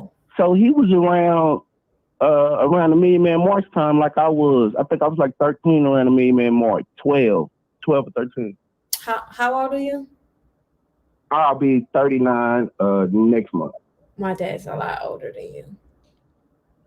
Yeah. But I probably know your father though. We don't got to say his name. You don't have to say his name. Oh, I wasn't. I ain't crazy. We don't put all that on blast. No. We don't do that. But I'm pretty sure I know your father. Probably. Yeah. But I'm glad to see that he raised a daughter like you. When I was watching, you remind me of my daughter. My daughter's 19. Okay. So that's a compliment. I'm guessing you raised your daughter right, so that's a compliment. I mean, what we do, I'm pretty sure what you having a father in the NOI, what we do is we try our best to instill our values. And you probably seen children around the NOI that when they get a certain age, they do what they want to do, but that's not necessarily the values that we put in. That's everybody. That's kids. Yeah, so we try our best. That's all I can say. But I just want to call in and say that I'm glad no makeup, beautiful. Thank you. Natural hair. Thank you. And I can tell that your father had a beautiful influence on you, and I just want you to know I can see it shining. Too. Very much so. Thank you. And to go out here and be the light that you are destined to be, sis. And that's all I got to say. Thank you. Guys. Shout out to the third shift, Fred. Shout out to the third shift, big homie. Shout out to the third shift. Yeah, the third shift Fred. coming. Yes, nigga. Get free, man. What's up? Let's get free, man. All right, let's get free, man. Let's get free. Let's get free, man. What's up, nigga? Yeah. So, Malcolm X is like my dude in my head. Like he's like my superhero. But because Reggie Owens wanted me to ask you this question. Okay. 2 callers ago, the one about Cooney. He wants to know, what do you think happened to Malcolm? Oh man, I don't know. I'm not gonna lie. I don't know. It's a lot of stories. I don't know. I'm gonna leave it there. I don't know. Next Wednesday, I have Minister Tony Muhammad on the show. Okay. You know what Minister Tony Muhammad is out here? Basically, Louis Farrakhan. I don't know the exact term they would give him, but he's Louis Farrakhan of Los Angeles. Okay. So he'll be on the show next Wednesday. Okay, I will be tuned in. Yeah, next Wednesday it's gonna be a good show. So, but what's Minister Tony Muhammad? Minister Tony Muhammad. So, speaking of the devil, scared to death, Negro. What's popping, Triple OG? All right, what's cracking, King? What's happening, Your Highness? How you feeling? Oh, he said, Your Highness. How are you? Damn, Your Highness. Shit. Well, yeah, when I see somebody young, smiling, and beautiful like that, and I see she got a lot of fire in her. This is the second one that came up that young that had a lot of fire. Like, you better be careful what you say to her. She'll bite your neck off with a smile. I was like, who was the other guest with a lot of fire? Who was it? Oh, yeah. You have a lot of them, but rarely. She's the second one I've seen that just straight up with intellect. Yeah, you know the funny pause, and then she had that look on her face too. It looked like like what? I'm like, oh shit. And you know something, anyway, this is our first conversation we've ever had. I've never had a conversation. Have I ever had a conversation with you, Monty? No, I've never had a conversation with ever in my life. Everything has just been in passing. Okay. Everything has just been in passing.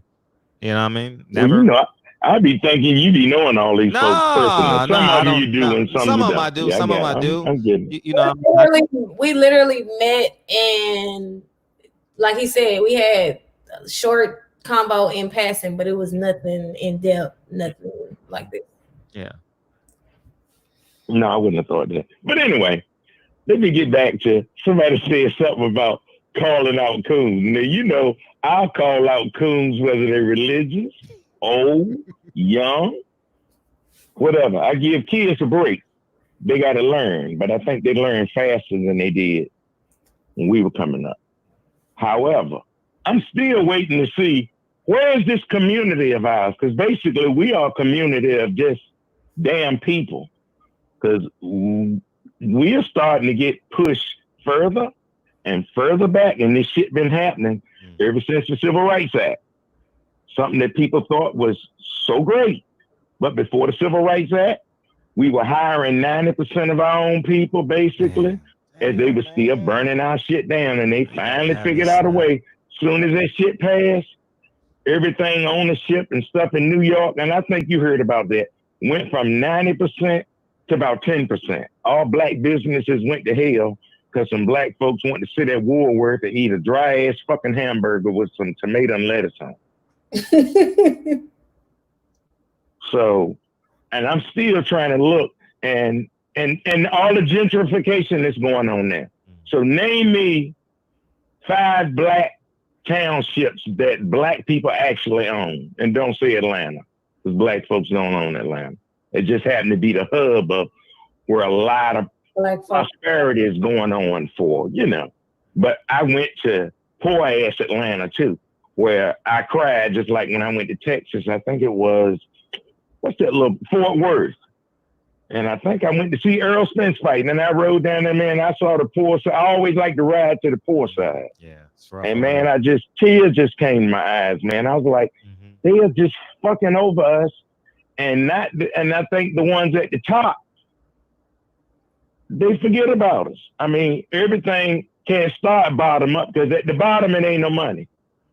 And when black people keep telling me, black people got, some black people, not all, keep telling me black people got money. I said, who? Jay-Z got money. I said, let Jay-Z and Oprah reach out and try to do something for some black people here and see if they do some Bill Cosby on their asses. And Bill didn't even really do that much.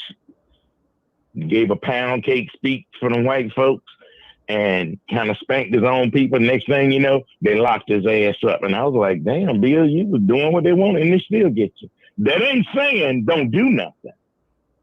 That ain't saying don't do nothing, because I'm going to follow the young leadership today. Now, I'm going to vote down ballot. And I keep saying that. I'm going to vote down ballot, starting with, you know, city, local, state. But I'm not voting for neither one of them rednecks. I'm not voting for the lesser of two evils, because I always want the more of whatever something is. I want the most. But I don't want the most of a racist, and I don't want the least of a racist. So enough people gonna do what they got to do to vote to put him in. I'm just not going there. And my ass 65 years old. But ain't you glad I ain't one of them civil rights butter biscuit eating motherfuckers for you? Man, I'm glad you are who you are. Shit, I love you for who you are. Shit, I wouldn't want it no other way, big homie. Because motherfuckers ask me, well, who you more like, Malcolm X or Martin Luther King? I said, no, the Black Panthers, motherfucker, and the Nation of Islam. That's what always intrigued me when I was a kid growing up. I'm so happy you said that, because you know what? You know who's gonna be in the, you know who's gonna be in the barbershop Saturday? We got a special guest coming in Saturday. Y'all better stand up and give me a round of applause for this one. We got Emory Douglas coming in. You know who Emory Douglas is? I've heard of him. Okay. I've heard of him. I was going to say, don't do that, Congressman. What's his name? Is his name Bobby Rush? No, the one that can't hardly talk. No, we got Emory Douglas is the gentleman who did all the artwork for the Black Panther. So yeah. That's all I heard of him. I got you. So I'm gonna be here. I'm gonna be here. Yeah. And sister, I don't know what you're doing, but keep putting your foot on these niggas' necks. You a black woman for real. And I'm back in the chat. Love y'all. I appreciate you. Yeah. All righty, bye. I appreciate you. Yeah. So you know, Saturday we got a special edition of the barbershop. Okay. Emory Douglas will be in the building, but you have something to say. I have a question. You have a question? Yes, for you. So this is the guy that did all the artwork. Yeah, hold on, 707. Yeah, he did all the artwork for the Black Panthers. He'll be in Saturday at 11. Here, because I got some questions. Really? Yeah. Like what? Tell me something. If he was around when Black Panthers, I got some questions. If he was there in the mix, I have questions. Yeah, he was. He was a full-blown Black Panther. Yeah. I'm curious to your questions. I got you, DB. I'm curious. Hey. Huh? I'm gonna save him for Saturday. Okay. 707, what's up? Big Fred, what's going on, man? Kyle, man. What's happening? Oh, what's up, man? How you feel? Hey, I'm feeling good. Well, let me get you an intro, man. Check the B12. Double check the details. Since you're a big, he's a big Nip nigga. Oh, and don't forget Monday. Speaking of Nip, we got Nip's producer coming in Monday. Mars is coming in Monday. Yeah, so it's all coming full circle. Come back to the barbershop. We got your late night entertainment. Woo, woo, woo, woo, woo, woo. Woo, woo, woo. What's up, Kyle? So I've been trying to call in for a few minutes for a minute now. My first thing was dude was talking about Obama gave the money to the black colleges. Mm-hmm. That's false. The people that gave the money was the orange nigga. He gave the money to the HBCUs because when Obama was in office, a lot of them was losing accreditation. That's the first thing I want to talk about. Second thing was dude talking about the gangsters, the thugs or whatever being coons. See, how it started is all about survival. You know what I'm saying? That's how you survive in the black community. Because if you don't, you get pushed over. You know what I'm saying? If you don't step up and join some or do what you got to do as far as that, then you get pushed over. So that's most of the time. That's how people even got into it. It's how you grow up. It's where you grow up at. And another thing. Okay, I'll let you finish and then go ahead. Or you want me to respond to that point? No, you can go ahead. Okay. Go ahead. Go ahead. We may say the same thing. I think I know that when he was talking about coonery as it pertains to gangsters and, OGs in the hood, it's more so, first, we killing each other. So they'll kill George Floyd. I'm not talking about gangsters, I'm talking about white people. They'll kill George Floyd. They'll kill, what's his name? Ahmad. They'll lynch all of us. And then those same gangsters that go kill their brothers will not speak on white people killing us. That I think that's the term, and I think that's what he was speaking to when he said coonery against gangsters, and also that gangsters also, when you say it was a sense of survival, yes, but at some point we have to be like, okay, this is detrimental, this is counterproductive to what we're trying to do. So that's where the term coonery comes from in that sense, or on that topic.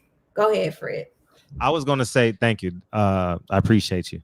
The systemic, that's a piece. What's your, in my humble opinion, Kyle, feel free to interject when I'm done.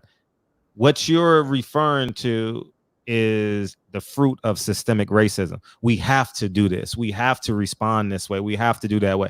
And and Reg, feel free to call back in, but after this call and re-explain what you're talking about so we can have clarification. I don't want to speak for you, but I'm just talking about interpretation.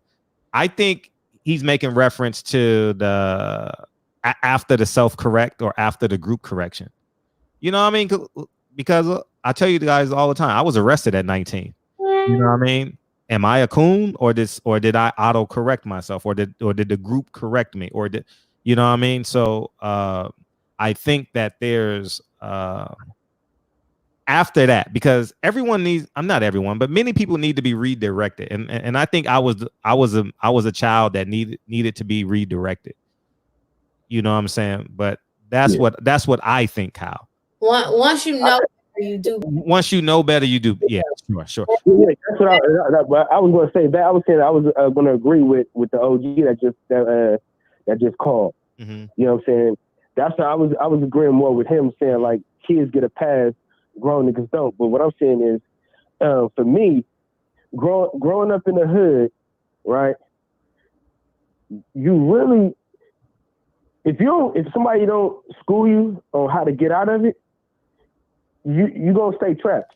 Like for me, the only reason why I didn't get trapped is because my mom forced me to move to North Carolina, and I actually got to see black people owning businesses. I got to see them close up with money, big houses. You know what I'm saying? So that's the thing that kind of made me go a different way. Was like, damn, I don't have to sell drugs to be where they're at. You know what I'm saying? I could do something else. So that's what I'm saying.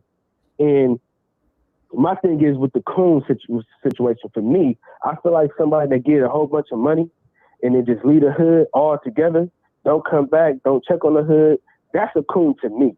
That's the worst form of a coon, in my opinion. So the man that at 15 robs your grandmother, does 3 years, comes back, robs the bank, does 10 years. He's not a coon? No. He's a loser. So there's levels. There's levels to coonery. Yes, there is. No, what else? No. I'm just saying. No, I'm just the broad spectrum. Because Do you think there is too? We're touching everything right now, huh? No, she said there's levels of coonery, and you agree? I truly agree, because some things are a little more egregious than others. You know what I'm saying? Because it's the thing, bro. This is what I'm saying about, like, this is what I always tell people about this black on black crime board job, right? This is what I always tell people, right? I said, a white person never stole my bike, right?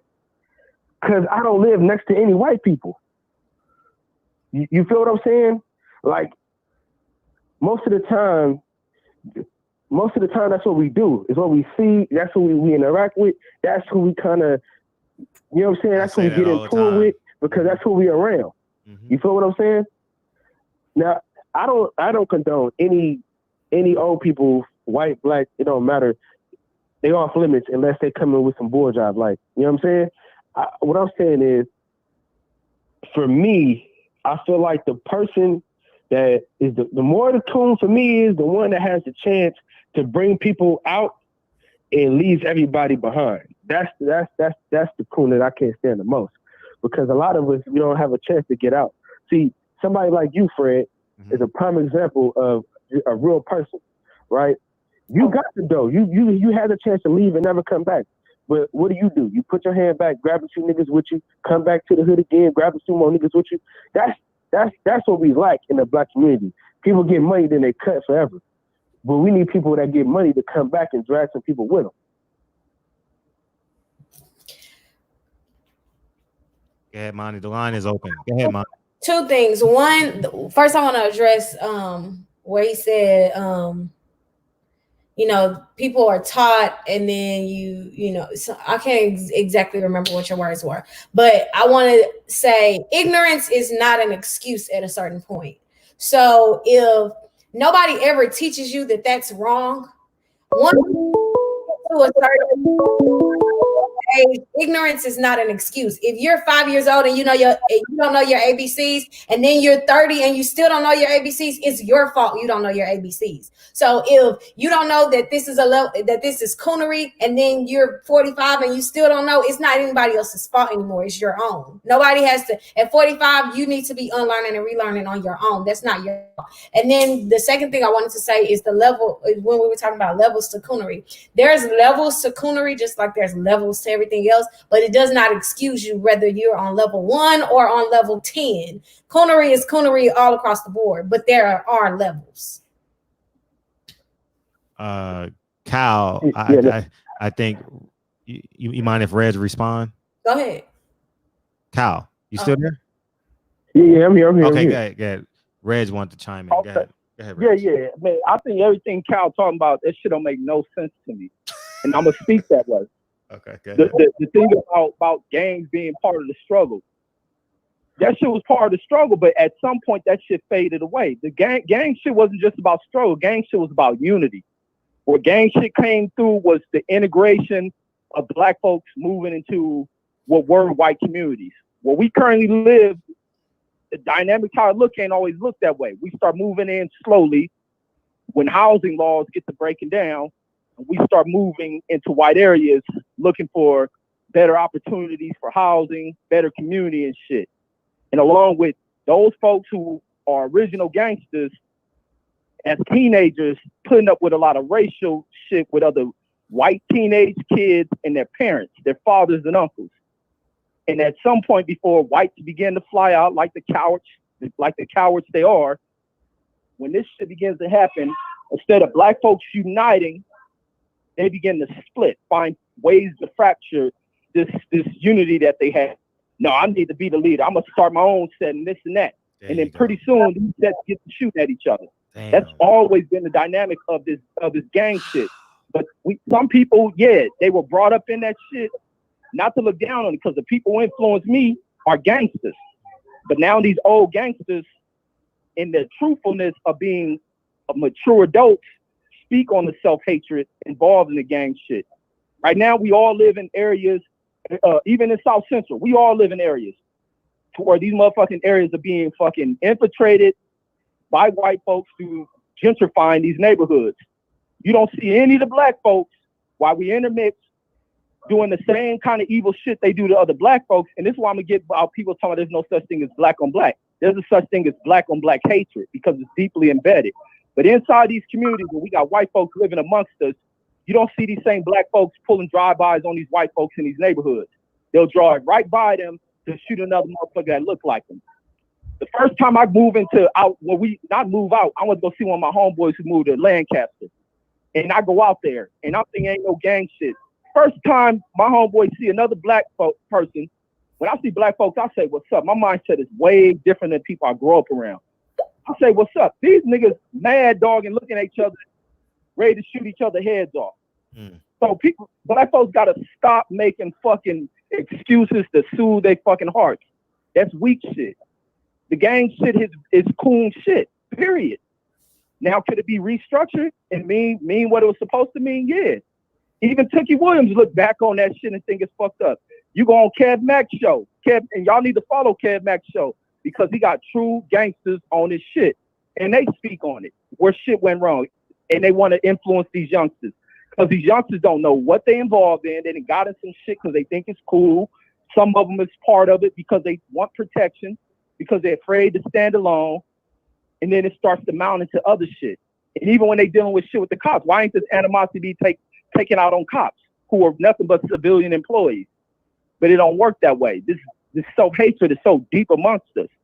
And like I say, ain't nobody shooting the white folks moving into, it ain't even just a South Central thing. They doing it in Houston, Dallas, Chicago, all these areas. And ain't nobody shooting none of the white folks. Hold on, God. Don't speak for us. No, I'm just playing. Man, I'm speaking for everybody. I'm speaking for Houston. Go ahead, Kyle. Okay. So this is what I'm saying. So I grew up in Oakland. We don't do the Bloods and the Crips thing, right? It's all relative. But yeah, I mean, yeah, I feel you. But what I'm saying is, you saying that because they kill each other, because it's what we see. It's what we've been. It's what we know. That's all we really know. Like he said, it's not an excuse, but that's just what it is. Like that's who we're around. That's who you grew up with. That's the first thing. The first person you see, first person that you have a fight with, is a black person. You don't, like, for me, I didn't encounter white people like that until I got to like the 8th grade, and I moved. My dad moved to Sacramento, so we didn't even know what it was like to be around white people where I'm from. You know what I'm saying? So what I'm saying is, that's why we react to each other like that, because that's all we know. The person, like, I was talking to one of my homeboys. He was like, man, a white person never stole my bike. And I'm like, nigga, because ain't no white people around where you from. That's what I'm saying. I'm saying because we're around these people every day, that's where the animosity comes from. And when somebody else comes through that you never seen before, they mind their own business. That's you're not bothering them because they're not in the business that you're in. You feel what I'm saying? Mm-hmm. Because that's how it goes. Like, niggas mind their own. Like, if you're in the hood, like, for me, I'm not in the hood anymore. Like, I'm not in. I know people that's in it, but I mind my own damn business. I'm a square is what they call it in Oakland. If you're not in it, you a square. Right now, I'm a square. I mind my own business. So they're not gonna try to rob me or fight me. If they see a nigga that's in the streets, that's who they're going towards. They're gonna bypass me for the most part. You know what I'm saying? And go to the person that they got beef with for the most part. That's how it is. And I'm not saying it's right or wrong, but that's what it is. But if you accept that as that's what it is, then how can you ever speak on the elevation of black folks? That can't. Well, I'm not accepting it. I'm not accepting it. I'm just saying that's what it is. I'm not. But what I'm saying is, like I said, like people like Fred, right? If we had more people like that, then the games wouldn't be a mindset. But like I said, the people that get money out this way, the people that get money, they leave and they don't come back. They don't bring nobody out the hood with them. That's what I'm saying. Like if somebody that you seen looked like you, grew up like you, moved out, came back, showed you how to do it, showed you how to get the money that they getting, then it's different. But see, the people that come back to the hood are the same people that's in the hood. Like people that come back from jail, they come back and teach these kids how to do it. But if different people came back to the hood to show these kids a different way, then things change. You know, it's people without money who can show people the way, and there's a lot of people like that. But people only seem to want to listen to money. No. Listen, it's hard for a broke nigga to tell another broke nigga how to get money. That's a fact. Like when I started the podcast thing, the person I came to was Fred, because I see Fred moving. If a nigga that ain't got no podcast try to tell me how to do my podcast, I'm not listening to a nigga that's in the same position that I'm in. If he got 100 followers, like I got 100 followers, why am I listening to a nigga like that? But if a nigga like Fred with 40,000 followers says, hey, you should do this, you should do that, then I'm listening to a nigga like that. That's how it goes. If a nigga got money, come back and tell us how to get the money legally versus a broke nigga saying, hey, this is how you can do it, you go listen to the rich nigga for sure, every time. But you know, Fred was dirt poor at one point, right?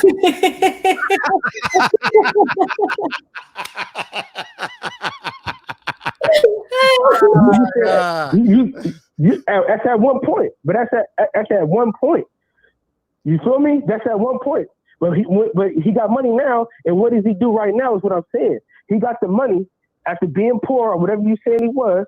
He got the money. Now he pulling niggas out the hood with him. He pulling niggas out. He teaching niggas the game. He teaching niggas how to flip houses. He teaching niggas how to get a loan. That's what I'm saying. The rich niggas gonna tell you how to do that. A broke nigga can't tell you how to do that. Okay, Fred, who taught you how to flip houses? A rich nigga or a broke nigga? A rich man. A rich man. I agree with him, but I know where he was going with. He set me up. It was a setup, man. What's up? Go ahead, Kyle. Go ahead. Everybody know my story on the channel. That's all I'm saying. That's just how that's what all it is. If niggas got money and they come back to the hood and teach niggas how to get that same money, how they got it, niggas' whole mindset to change. But we ain't never seen nothing. We ain't never had nothing. And most of it, you know what I'm saying? They keep saying like, oh, we got no communities, When we had the communities, they burnt them down. You know what I'm saying? When we had the communities, they brought in parenthood. When we had the communities, they brought in the drugs. You feel me? Every time we get somewhere, they find a way to knock us back down. They don't do that to any other community but ours. Can I interject? It's a fact. Monty, go ahead. I'm not saying I disagree with you, but I do want to say just because a rich nigga don't come and tell you, just because a broke nigga come and tell you, look, this is how you should make money, doesn't mean you like ignore him or dismiss him. Cause for another example, if a single woman can tell me, look, or a divorcee can tell me, look, this is how you keep a man, I might listen because she been divorced 3-4 times, so she know a little something how what not to do and what she needs to do better. So I'm not saying that I do agree with you that, you know, once a nigga get money, they leave and they move around and don't come back and fuck with the hood. But you shouldn't dismiss somebody just because they not where you trying to be. And let me piggyback on that. It's harder. Kyle, let Reg go. We was gonna go in circles. Go ahead. Let me piggyback on that. And this is the other thing for that statement about you should only listen to rich folks. That is almost the same as saying white is right, is what that shit sounds like to me. Oh, hell no, no, it ain't. Hell no, it ain't. No, I think it's just a synonym. No, I think it's a synonym. That's that bull job. No, I think it's he said bull job. You from Oaktown. Yeah, I think it's just I'm going to intervene and say I think that's just a synonym, Reg. You know what I mean? It's just a synonym, you know. Or someone who has the experience to teach you, I think. But continue, Reg. On you, big homie. Feel free to disagree. No, but I'm just trying to move the conversation no, forward. to me about the needing information from somebody who's rich is the same thing as how some black folks won't accept something as being real until it's spoken by a white man. Could that be due to the thought of white folks having some sort of greater wealth than black folks? But I think wisdom has to be identified because it can come from any level of person. And one should not cut himself short. You shouldn't be waiting on someone who's made it and moved out, and then you waiting for them to come back to lift yourself up. I think it's bullcrap. And sometimes rich people ain't gonna come back down because of what they know that exists. Some rich people come back down and shit. That'd be the last time they ever come back down, and they don't come back. So sometimes you just gotta follow. And some of these people come from the hood who obtained wealth, started out poor. And sometimes you got to watch the way people move. The greatest teacher is observation. Watch what people are doing. Stay quiet and listen. Too many people are all over the place. A lot of people are these ADD-minded type people. They don't take the time to sit back, to observe, take the notes, and walk and learn. The same thing we see in boxing, the Mayweather thing. Everybody want to be Mayweather, but takes the fucking shortcuts and want to miss all the steps. They want to get right into getting pay raises every time they step to something. And that's where people go wrong. People have to learn about marathons in life. Shit take time. And just because a person doesn't attain wealth, sometimes a person who's attained some shit may not be the greatest teacher. And that's the fact.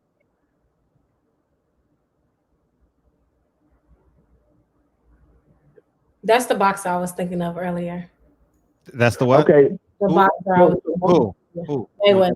So listen, for a lot of people in the hood, this is a fact, right?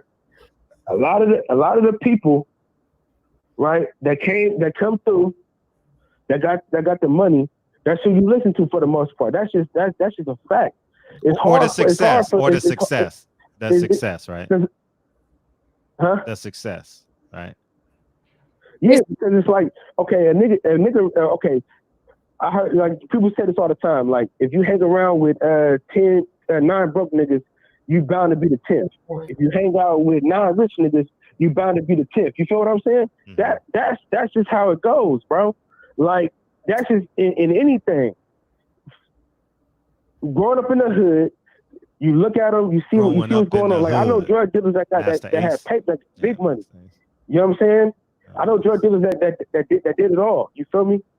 At the end of the day, they even after they fall off, they come back and tell you, hey, this is what goes down, this is how it goes, this is how it is. Oh, it's like, okay, I can listen to them.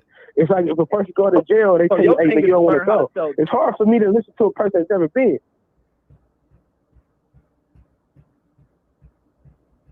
So your thing sound like it's to learn drugs, is what you talking about. What? You talking about someone teaching you the way. You sound like you're talking about the influence of drug dealers. And DB want to get on. I'm gonna jump out so DB can hop on. Oh man, come on, DB. Oh wait, what? Nah, you know, Reg. He exploits pronouns. You know, Reg is. I'm not blocking you, nigga. I would never block you. Always calling after. Get out of here, Kyle. Get the fuck out of here. Get out of here. I didn't even get. Hey, I was trying to get to somewhere else, but I didn't even get to get there. Well, hurry up, nigga. You hurry up. Go ahead. Go. Where you going? It was about Joe Biden, punk ass, man. Oh, go ahead.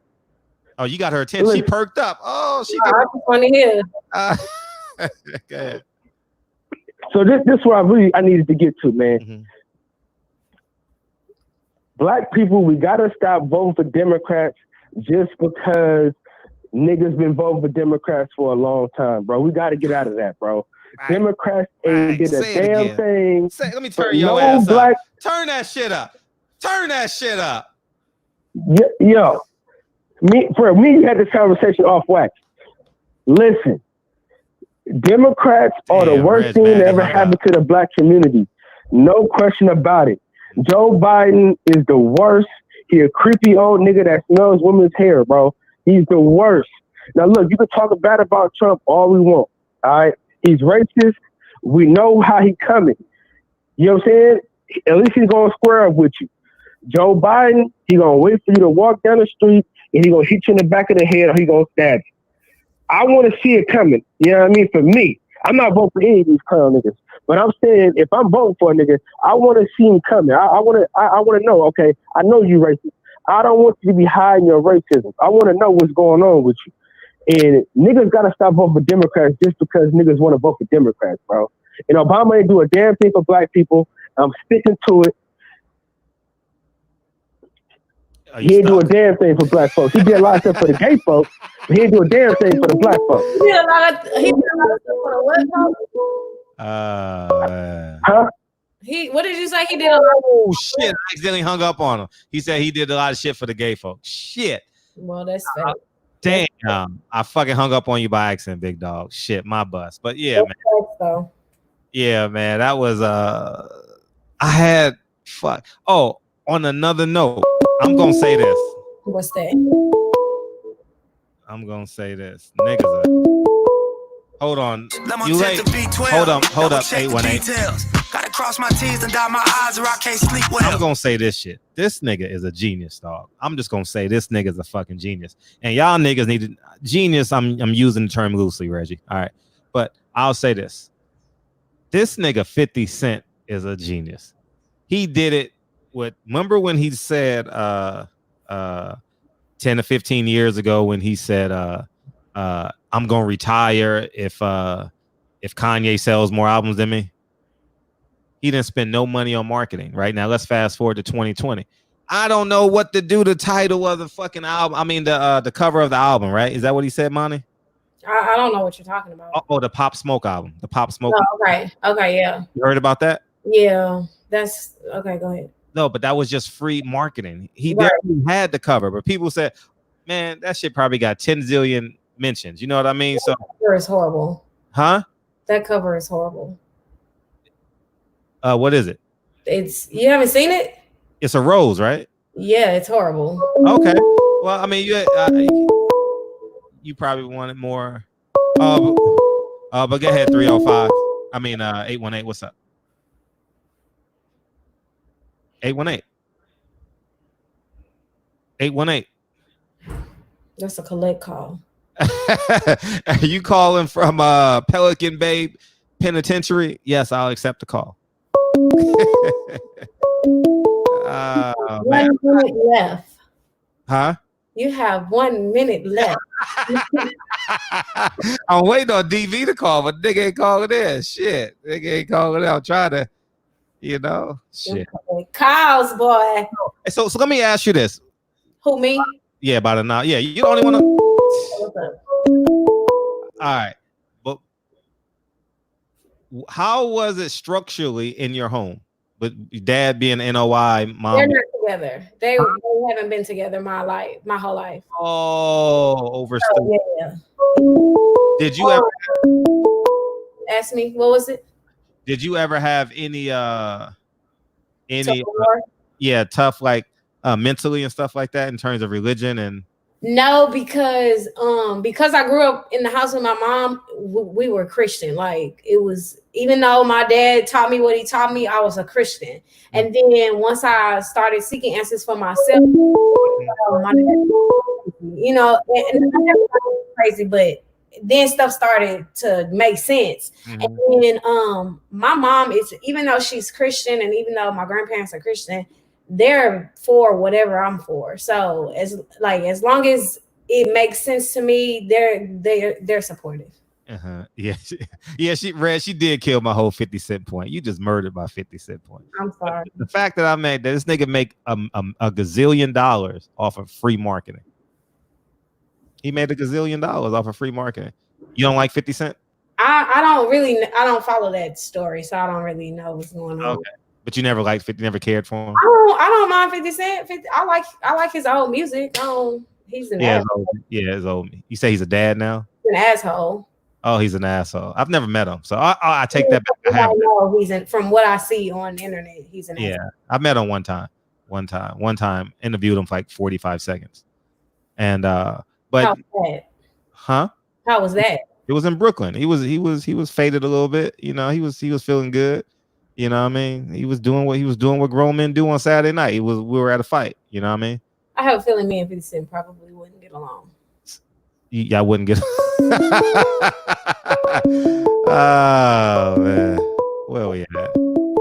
Oh man, do we got somebody? What's up, man? What's up? I had to call back, brother. What's up? I got one question and I got a quick story. You about my age, so I know you're gonna relate to this. I remember I grew up in a middle class neighborhood, and I remember playing with some of my friends going playing basketball and what they would call the hood. Now, when I got to the hood and played ball, the court was a little different, ball was a little different, and then when I got on the court, they told me ain't no fouls today. We don't call no fouls. So I'm saying that to say that I had to make a decision, and I think we as black people got to make a decision. Are we going to keep talking about what the rules are, or we going to get in the game and play?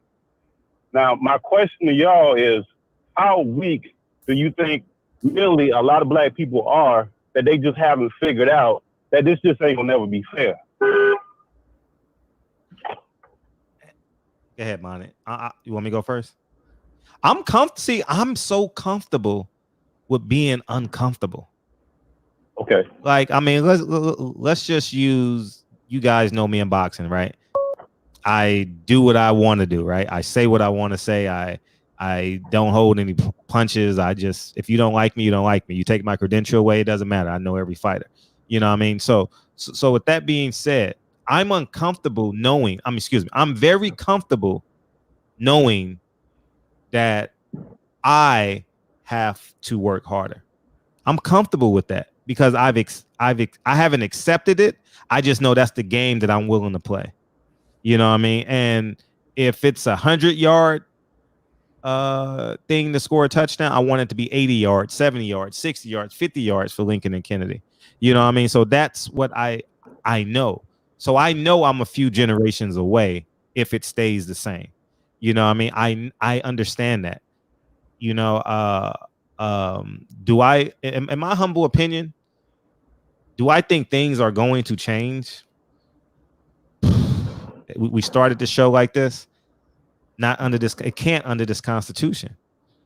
You know what I mean? What you gonna do? Release 500,000 black men from prison? Right. Can I answer? Yeah, you can add. Go ahead, man. A lot of y'all don't know me, like for real, but I'm about that action behind my people. So because especially my brothers, like I'm not playing behind us or y'all. So because I know that, like I said earlier, it's some people that's gonna get left, some black people that's gonna get left behind. Everybody can't go. Everybody cannot go. Black people have to be okay with the fact that everybody can't go. And to answer, your point about when are we gonna stop talking about the rules and get in the game? I think some of us are in the game, but there are times where we have to sit down and address these rules because everybody don't know the rules. Well, I mean, I brought that up just to say that we're the only group of people that this country has actively went against. The only group of people. And whatever rules they make, they're only being enforced on us. So I think the rule part, I mean, at some point, it's like that game I'm saying. Like, at some point, you just going to have to play. And you just going to have to get in it. And whatever happens, you just going to have to figure your way out. And you will figure your way out. But to waste time to argue, like, if I had sat down and argued about the rules, I would never play. Because people looking at you like, this is what it is. What you going to do? I'm just saying, as a man, I think a lot of times, like the younger generation that's a little bit younger than us, they spend a lot of time complaining and trying to worry about stuff that they're not going to change. Now, I understand the grief. I'm not ignoring it. I'm not saying that it doesn't happen. I'm just saying it's wasted energy. If you know that this system is against you, at some point, there are certain things you can change and there's certain things you can't. But how much energy are you going to waste on that when you can put the energy into yourself and your family and your direct group? That's all. That was my only point with it. Maybe I rephrased it in a better way of the question I was asking. I don't think I asked it in the correct manner. That's why I said that. I agree. But that also goes to why I feel like with the voting, how I feel about voting. Like, at some point we just got to realize we got to get in the game. And the game may not be there. We have to create our own structure and our own. That's why I feel the way I feel about voting. So I agree with you wholeheartedly. Okay, well, that was the primary, and then I remember I'm gonna say this one last point, and I'm gonna get off the line. I work in a corporate environment, and I work with all different races of people, and I'm Black, obviously. And when I go in the office to help other Black people that are hourly to work with management, and you'll try to help them when they have issues. Those very same people that you in the office fighting for, a large margin portion of them, we are sick mentally because I'll go in there and try to fix some stuff for them. They'll leave out the office, and the next day they'll double back and go talk to the manager, the supervisor, or whoever, just to let them know that what I was saying, they don't want no problems. So they'll double back and screw themselves out of trying to make a deal. They'll negotiate against themselves because they look at that authority and they just bow down to it. So to me, that's why, like, listening to Fred, listening to these shows, when we have like a Deontay Wilder or an alpha Black male, there's always going to be the resistance that you're going to come against. Anytime you're an alpha male, that you're not cooning, you're not trying to show all your money off, you're not trying to do foolish things, you always going to have that problem because we have mental issues because of the years and years of foolishness that we've had. Now, I don't know what the solution is, but it's apparent that's what's going on. And it's just not just coons. It's people going against themselves, people negotiating against themselves, they hustling against themselves, they doing all kind of crazy stuff against their own self.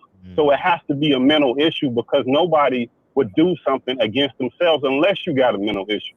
So it has to be something wrong with us mentally. Now, how we fix it, I don't know, maybe you guys have a suggestion on how we could actually come out of the mental problem that we have when it comes to that. I'm going to fall back and let y'all speak on that. Appreciate you. Go ahead, Monty.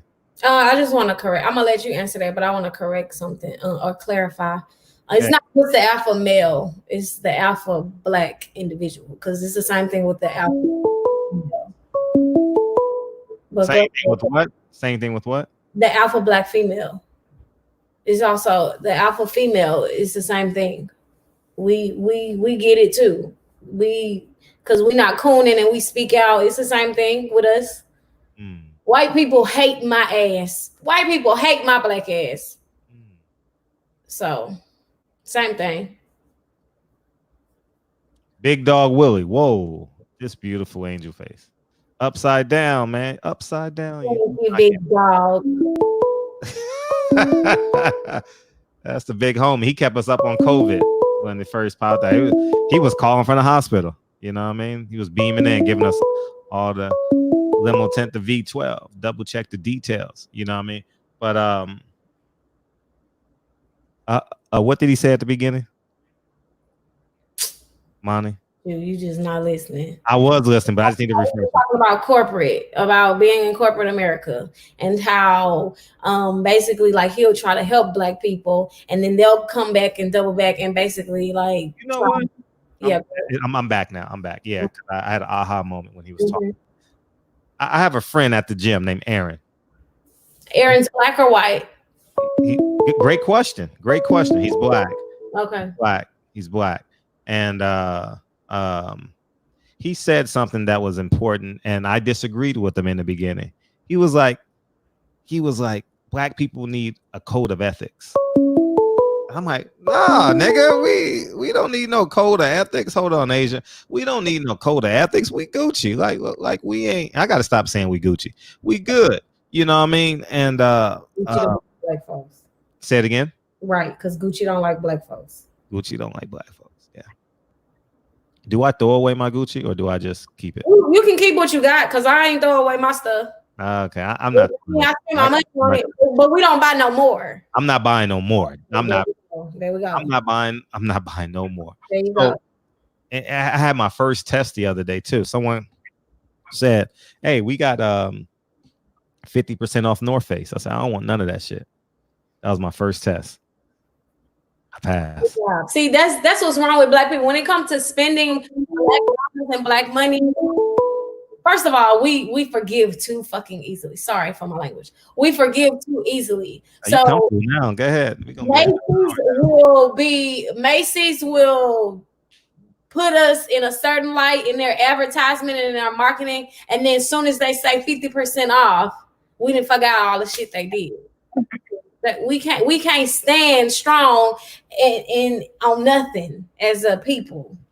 I'm generalizing, but you get my point. I didn't answer the question yet, but I'm gonna let Asia get off. Go ahead, Asia. I'm just listening to y'all. Go ahead. I still want to answer that question, Monty. So bring me back. Okay. Go ahead. That was one of those low-level cooning things y'all was admitting to, huh? That's good. Admitting is part of what they say, the remedy when you're helping. I'm fucking with y'all. You in the barbershop, young lady, so we jab at each other. I'm cool. I'm rolling with the fellas in the barbershop. Well, 55. Right. But this is what y'all Hold need up, to do with homie. that shit. How you feel, big dog? Damn. 55 said no 55 mil. I didn't hear you, Fred. Nah, there's a lot of voices going on. Nah, but I mean, 55 said no 55 mil as we all should feel. As we all should feel. What's up, big homie? Go ahead. Yeah, y'all need to tear that shit up and then make something black out of it. Make your own product. Make your own brand. You ain't got to throw it away. You know, you paid for it. Turn it into something. Make it better. Make America black again. That's what you could do with it. I'm taking But it. I'm taking it. Asia. Oh my God. I'm taking that. I'm gonna make shirts tomorrow. Yeah, I get one for free. No. I'm taking that. Dog. You just Asia. You always come through, dog. Yeah. Asia. Everybody in your own city. All right. We gonna make, but are we supporting Trump or are we supporting Biden? I'm just curious. No, listen. No, I'm not asking the question. I'm just saying, what does that look like? What? America being black again? Yeah, if you say make America black again. It looks like Black Wall Street. It looks like Mansa Musa. Okay, ding. I don't think she really know about Black Wall Street, but she might do. But I'm gonna let her laugh. Don't you ever insult my guest ever again like that? You hear me? You hear me? Hear me? I don't care. I'm 42. I'm 42, and I know 40% of Malcolm X history. I'm still working. How dare you? My grandparents. Asia, let her get it in. She in the barbershop. Okay, my grandparents are from Oklahoma. Make America. I know a lot about Black Wall Street. That shit is. Did you say Oklahoma? That's what you were saying? They're from Oklahoma. Okay, yeah, no, you're on point. And I was just messing with you, as you already know. I'm quite sure you know something about it, but I'm just saying you wasn't living during them times when it was originated. That's basically what I was saying. Oh, okay. But you're a Henny girl. What you drinking on? The Louis the 8th? Louis the 5th? Who you talking to, me? Yeah, you. Oh no, I'm not drinking on anything. I'm not drinking on anything. I'm here with this conversation. No, I heard you say you drink Hennessy? I do. So I'm asking, was it Louis the 8th or Louis the 5th? Oh, that we don't like that in Houston. What that mean? What does that mean? That's a brand of Henny. Oh no, we just straight Henny. Oh, you drink no chaser, Henny, no chaser. No chaser on the rocks. That's it. That's it. Call in Drew on Stop and Frisk in New York. He's the police officer. Okay. In New York. No, Louis the 8th is a brand of Hennessy, and Louis the 5th is a brand of Hennessy. I thought you knew about this since she was she drank it. No, I don't. I had one question. Let me hold on, Drew. Did you used to cheerlead? Was you a cheerleader? I was a majorette. I wasn't a cheerleader. I was a majorette. Oh, okay. When Asia get off. Okay. All right. Let me get off this line. No, you ain't got to get off. You done. I was just talking to Drew over you so he can hear me. No big deal. Oh, I thought he was calling in. Yeah, he calling in. He just called in, but I told him to wait till you got. Hey, let him get on the line. Okay, What's up, Drew King? What's up to all my kings and queens up there? And all right, lady, keep your head up. You stay bright. You know, you come back. You know, you have a community here that's willing to support because we know you're willing to support. And like I say, let's make. Man, you about that? Hey, Drew, you want to beam in? Drew, you want to beam in? You want to beam in? Yo. You want to beam in? You want to beam in, or you want to call? No, I'm good. I just came in from work. I'm looking ugly. I need to shave. I'm all fucked up. Okay, what's up? What's up? How you doing, Armani? I'm great. How are you? You are gorgeous. Thank you so much. Yeah, excellent. Yeah, there was a conversation I missed. Something about stop questioning first. Yeah. I mean, TB raised the point about well, I can't call him TB because I would be doing the original TB injustice. So the first pastor, the pastor of AME Church, asked about Michael Bloomberg and stop and frisk, and you were a police officer at that time. So Michael Bloom, oh man. New York has gone through several phases. We went through the Giuliani phase, and then we went through the Bloomberg phase. Bottom line is, none of that shit applied to us. Let me be clear on what I say.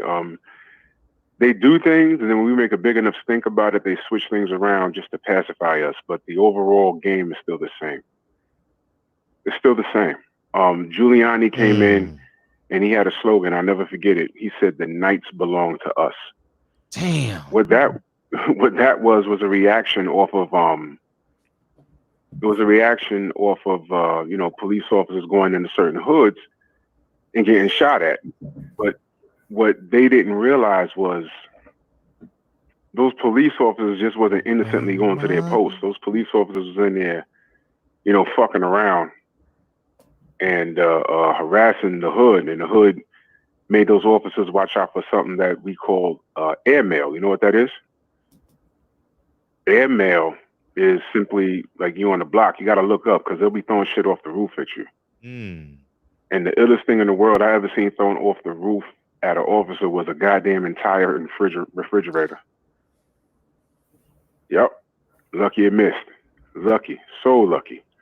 But that was a reaction. And, when you go through these different regimes, you go from one extreme to the next.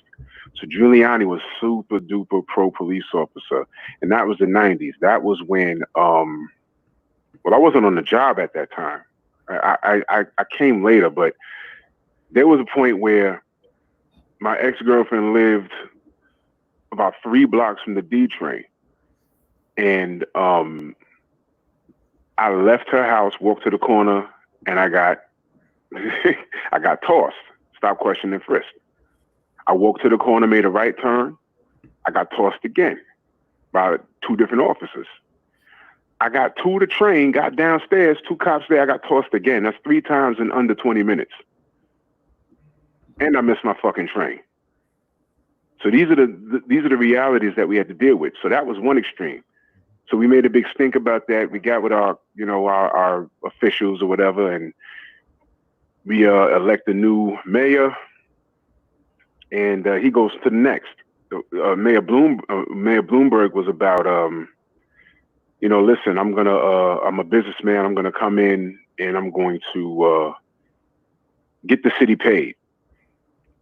What does he do? He does things like change the street cleaning signs. For instance, instead of Monday and Tuesday, it was Monday, Tuesday, and Wednesday, right? Instead of the meter sign saying except Sunday, the shit said including Sunday. But you know what I found strange? You go to Brooklyn, in the Hasidic Jew area, their Sabbath is on Saturday. So those meter signs said except Saturday. So they were getting breaks. Why do you think they were getting breaks? It's deeper than the fact that they're Jewish. It is because they are united and they have political power.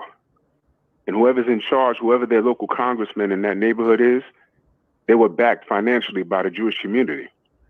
Here's my question to our brothers and sisters. Why can't we back our local politicians? Anyone who has our best interest?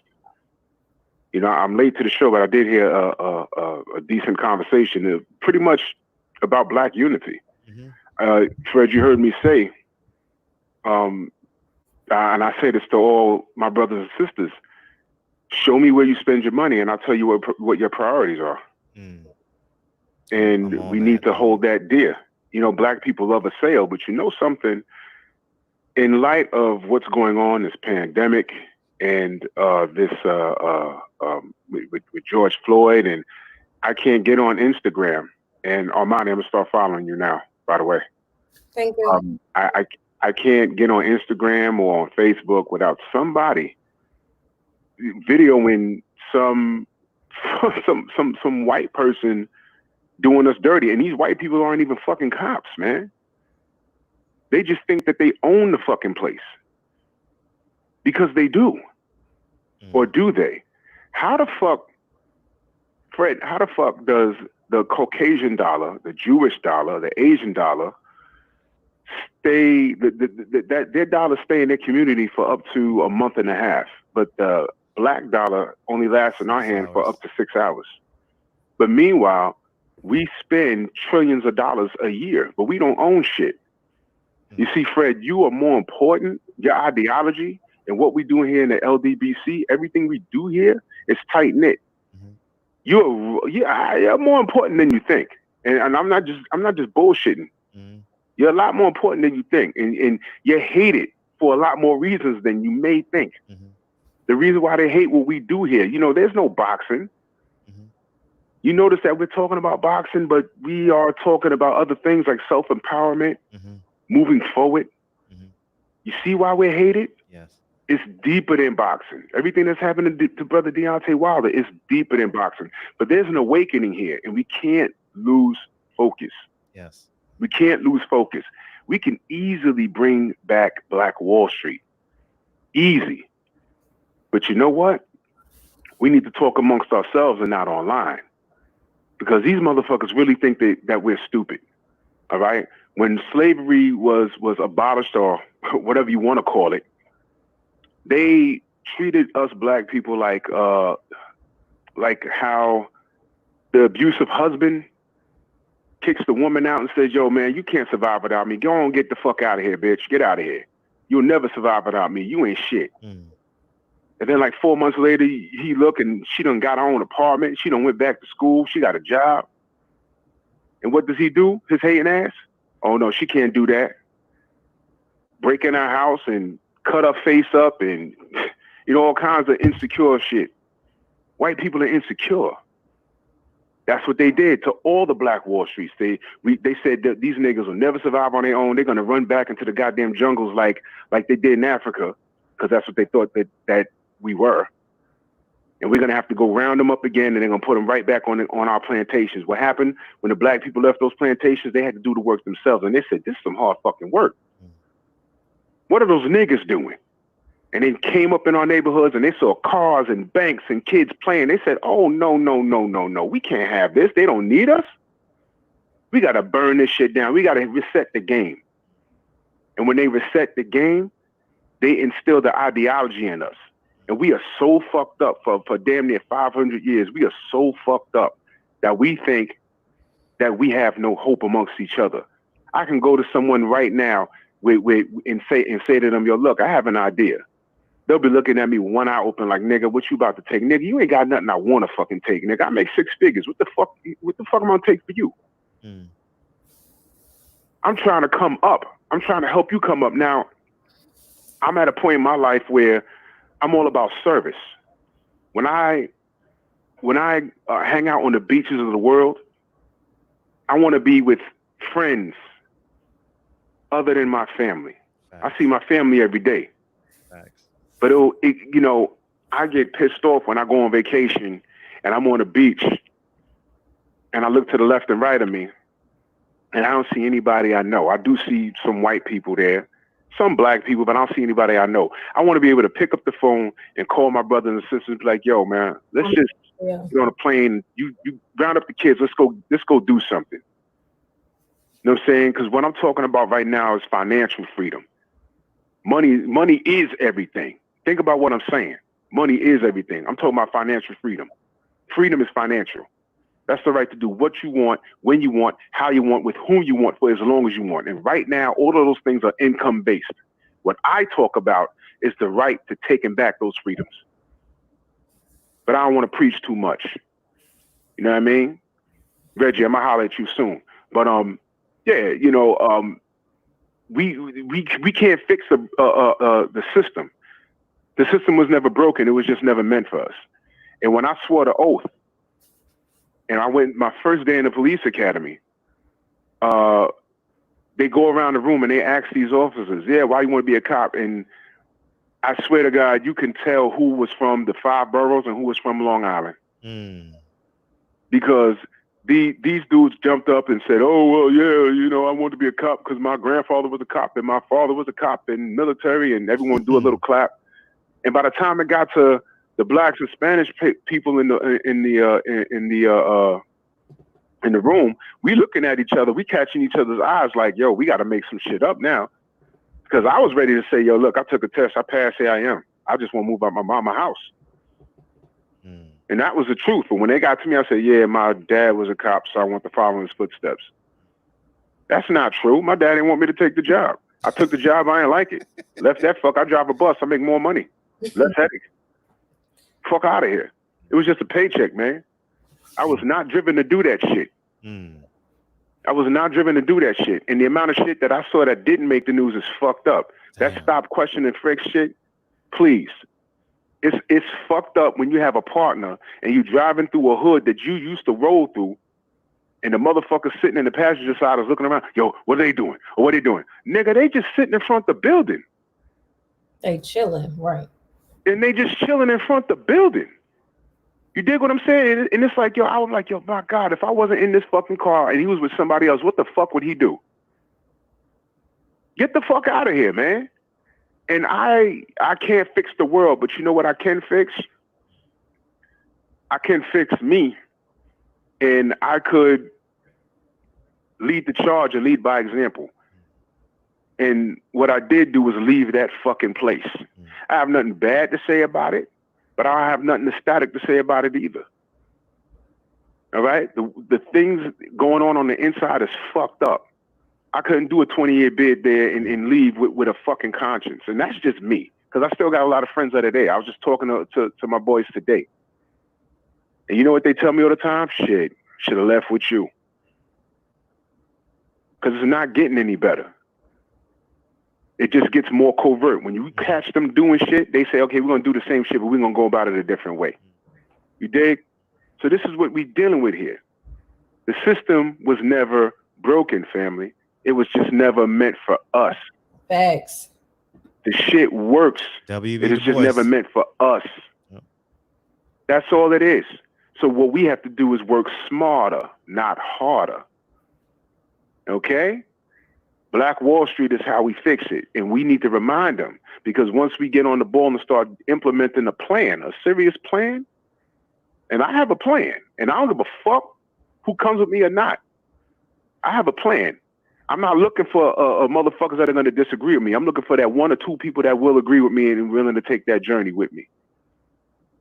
And when they try and come fuck us up, because they do. If you don't think they're going to try and come fuck us up, think again. When they try and come fuck me up, they're going to know that I'm not my ancestors.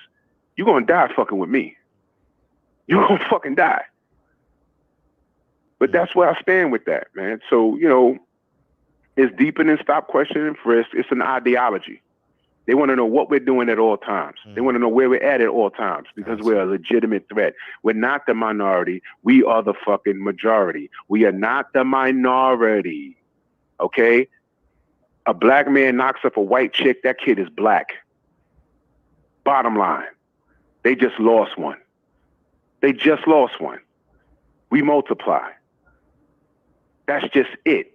A white man sleeps with a black chick, guess what? His kids are black. Duh. They ain't white. They lost one. Dig? So this is what we're dealing with here. They are looking at us overtaking them. This is an extinction level event for them. For them. We're just existing. So I'm no longer here for the understanding of mankind. Life ain't fair. We got to be better than that. And this is why, you know, I joke around a lot, but this is why I can't stand that nigga Super Coon. This is why. Because niggas like him getting away. You got to run him over. But I think he's white anyway, but fuck him. Notice how he calls and talk about Wilder when we have a fine sister like Armani on. He don't call and say what's up. He don't even shoot a shot, nothing. Faggot. You're a faggot. How many times did he call when you had a woman on here? Good point. You want to come up here and argue with Donald. Get the fuck out of here, man. What's wrong with that nigga? Faggot ass nigga. But yeah, man, we got to stay on top of our game. We're not extinct, man. We're not extinct. All right, this is the perfect storm. We got the world on the ropes now. We got even white folks jumping up. I mean, believe it or not, man, we got even white folks jumping up for us. Yep. We got white folks jumping up for us. I've seen them. Not all white people are racist. I'll say that. But this is the perfect storm. We have to react. Don't get sidetracked with these motherfuckers taking a knee in Washington. That shit don't mean nothing. Very little. Who the fuck we can put in the White House that's going to fix us? Listen to what I just said. Who the fuck can we put in the White House that's going to fix us? Shit. We got to fix us. They're going to do what they're going to do. They're going to stop questioning and frisk us. They're going to shoot at us or whatever. We got to fix us. Money is power. We got to work smart. We got to unite. This ain't no pity party, man. The time is now. What are we going to do? Because when this shit dies down, are we going to run back to the Armani exchange? Are we going to run back to fucking Gucci? We're going to go to Models, get the latest Nike shirts, the Adidas. Yo, listen, go subscribe to LaRon's Reviews. Black-owned, black operators as much as you can. That's step one. Step 2, 3, 4, y'all holler at me, man. But I'm making moves. Between now and 2023, I'm looking at dual citizenship. I got a plan. I got a motherfucking plan. Black Wall Street will come back, and I'm leading the charge. Fuck what you heard. This is what you need to hear. Yo, Drew Titan Bronx on tech. Subscribe, man. Yo, one love, brother. Appreciate you, King. Love you, brother, man. Love you too. Yo, Armani, you are fine. Thank you. My wife. Keep it pushing. I appreciate you. Terrence. Drew, hit him with the pandemic effort due to the red line in large cities. U.S. He got out of here. Drew got it. I want to address something he said about buying and spending black. Okay, one second. Let me get the sweet science examiner here. How appropriate. Feel free to read that, Armani, because that's up your alley. On July 2nd, 1964, LBJ officially signed the Civil Rights Bill, which is known as the best legislation of its kind since Reconstruction. 56 years later, we're fighting for human rights to this day. To this day. To this day. You got to say it like you got some. To this day. Nah, you ain't. Anyways, go ahead. You want to address a point. So I don't know. My degree's in business. I know a little about a lot. Black people have the most buying power, but black women spend the most money. Because black women spend the most money, if we took all of our money and put it into our own community, how he said black people, the dollar doesn't circulate longer than 6 hours. There's reason for that. We take our money. Let's say I own a black-owned business. I take my money and then I take it and I go buy or spend it with China because that's who manufactures our shit. We have to get more into manufacturing stuff. We have to get into the warehouses. We have to get into manufacturing because that's where the money is. We also, when we take our money and spend it with each other, that's how we're going to get our power back. If I take $5 or if I make $5 and I have to spend $2 here, spend $2 here. If I spend it all within the black community, that circulates. We have to spend our money with each other. I preach that all the time. That is how we're going to get our power back. spending with each other, Black unity with the Black dollar. If Black folks don't spend money on July 4th, the economy is gonna feel it. America's gonna feel that shit, but we can't get on one accord. We can't say, "Oh, we're not spending money on July 4th." Somebody's spending money.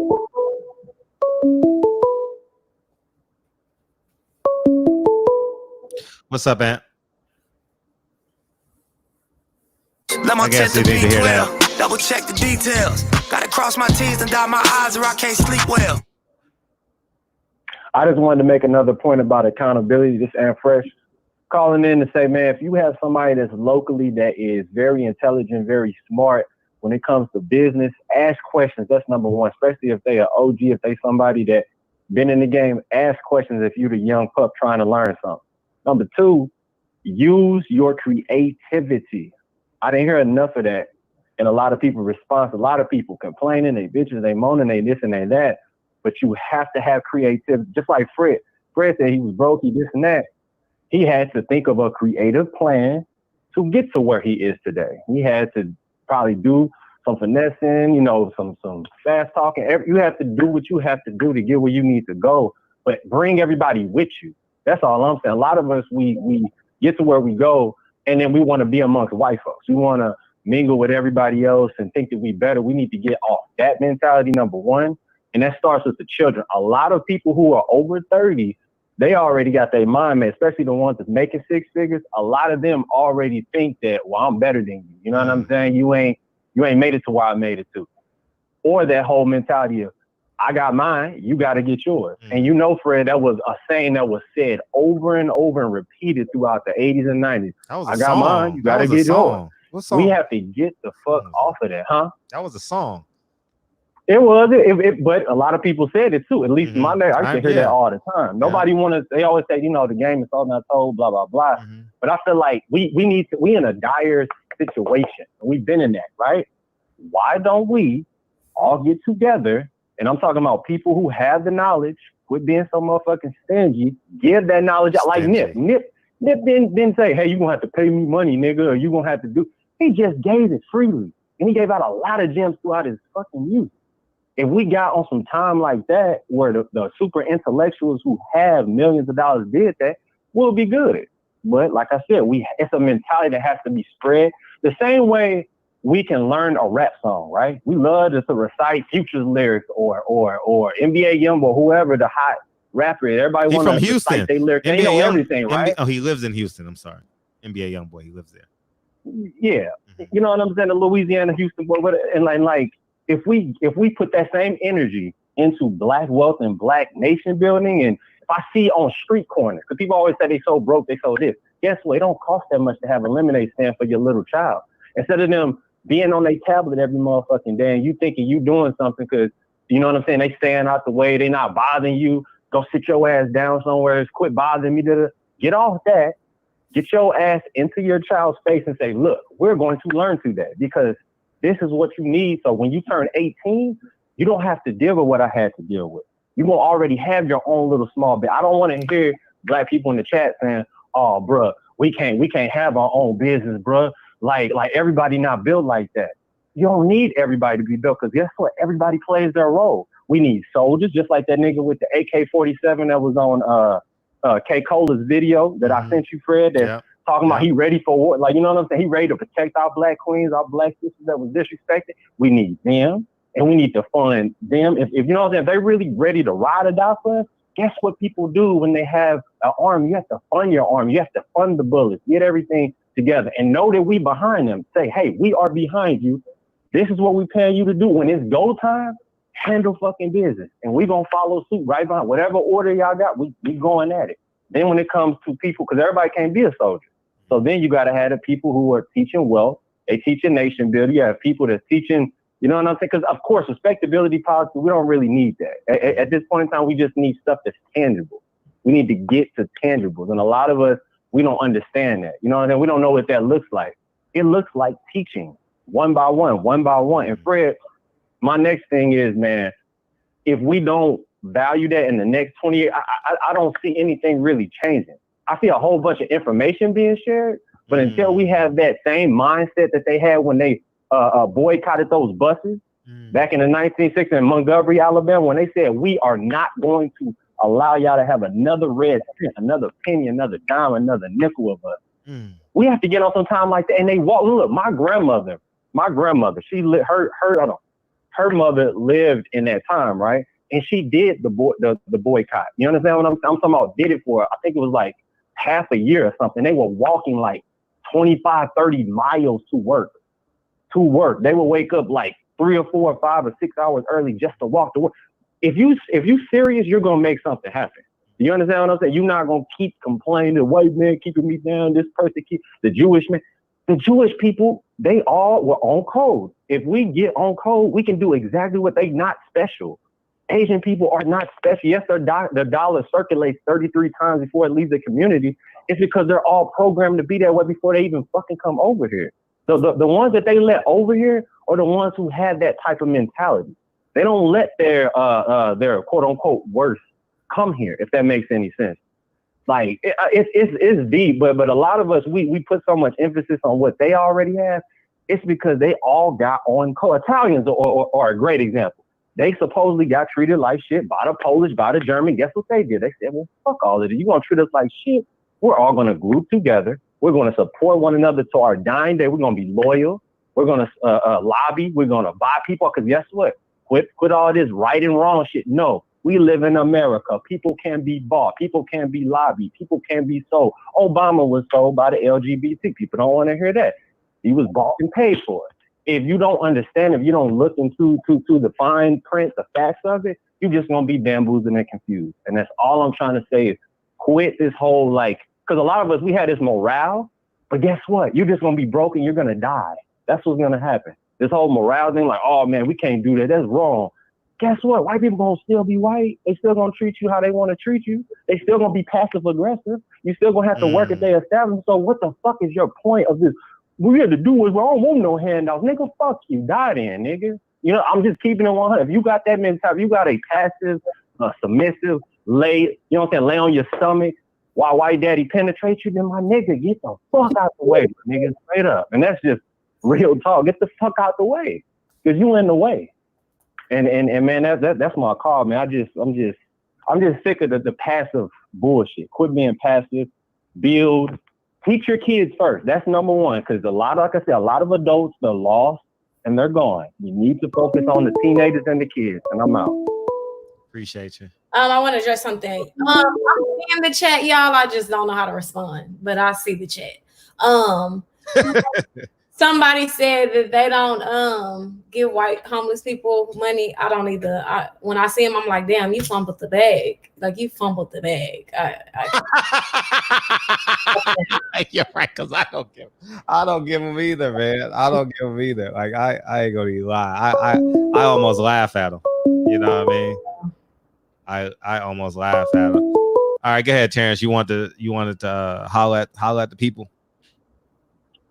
Yeah, I want to bring it back to boxing. I want everybody to know that if you support Deontay Wilder, there's something you can do. If you, and no disrespect to the guest, you know, I'm not trying to take away her thunder or anything like that. No, go ahead. Say what you're gonna say. Go ahead.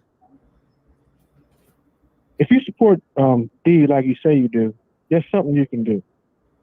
If you know your, you know what I'm saying, your boxing, you know, history, your boxing politics and stuff like that, then you would know that the deceased Senator John McCain was an amateur fighter at the Naval Academy at Annapolis.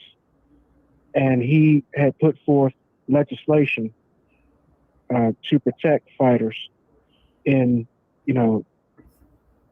boxing. And some of that stuff was directly targeted towards Bob Arum, to be honest. Now, when John McCain passed away, some of those senators who were co-sponsors on that bill, they dropped the ball. John McCain passed away, and these guys actually, you know what I'm saying, they ain't even paying attention. So you have a guy in Daniel Kinahan who is basically a wanted man in Europe that comes into is doing business in the United States. Mm-hmm. A lot of this stuff that went on with Deontay Wilder would not have happened had not John McCain passed away. So what all of Deontay Wilder's fans need to be doing is you need to forget about any party affiliation. And you need to be contacting your senators and your congressmen. And you need to go on Getty photos, all those photos that Ego, Fred, Champside, everybody has been posting with the gloves, Deontay Wilder's injuries, all the clean photos that you can get a hold of. You need to if you haven't downloaded them, you should be trying to figure out a way to download them. You need to be getting your senator or your senator and your congressman's email addresses, and you need to be drafting a very professional email and sending that stuff with those attachments to your representatives, because there are laws in place, and especially with the injury to Dee's face, these laws cover brain injury, and with the manipulation to Wilder's, Fury's punk ass gloves and his criminal past, his whole family. We talk about Kinahan's organized crime past. Nobody has touched on the fact that Peter Fury was involved in organized crime. Look that up. Peter Fury was involved in organized crime, which is his uncle. So it's not just Daniel Kinahan, but there's also Peter Fury. So when it comes to the issue of whether or not Deontay Wilder's water was poisoned, there was more than enough opportunity and purpose. What are you asking us to do? Say again? What are you asking us to do? You want us to do? I want everybody to get the photos, download the photos, take your time, draft a professional email. Have somebody proofread it if you need to. Make sure it's not, make sure it's right. Mm-hmm. Represent D correctly. Send it to your. All right, we got an idea. Do you plan on doing it? Do you plan on doing it? That's already done.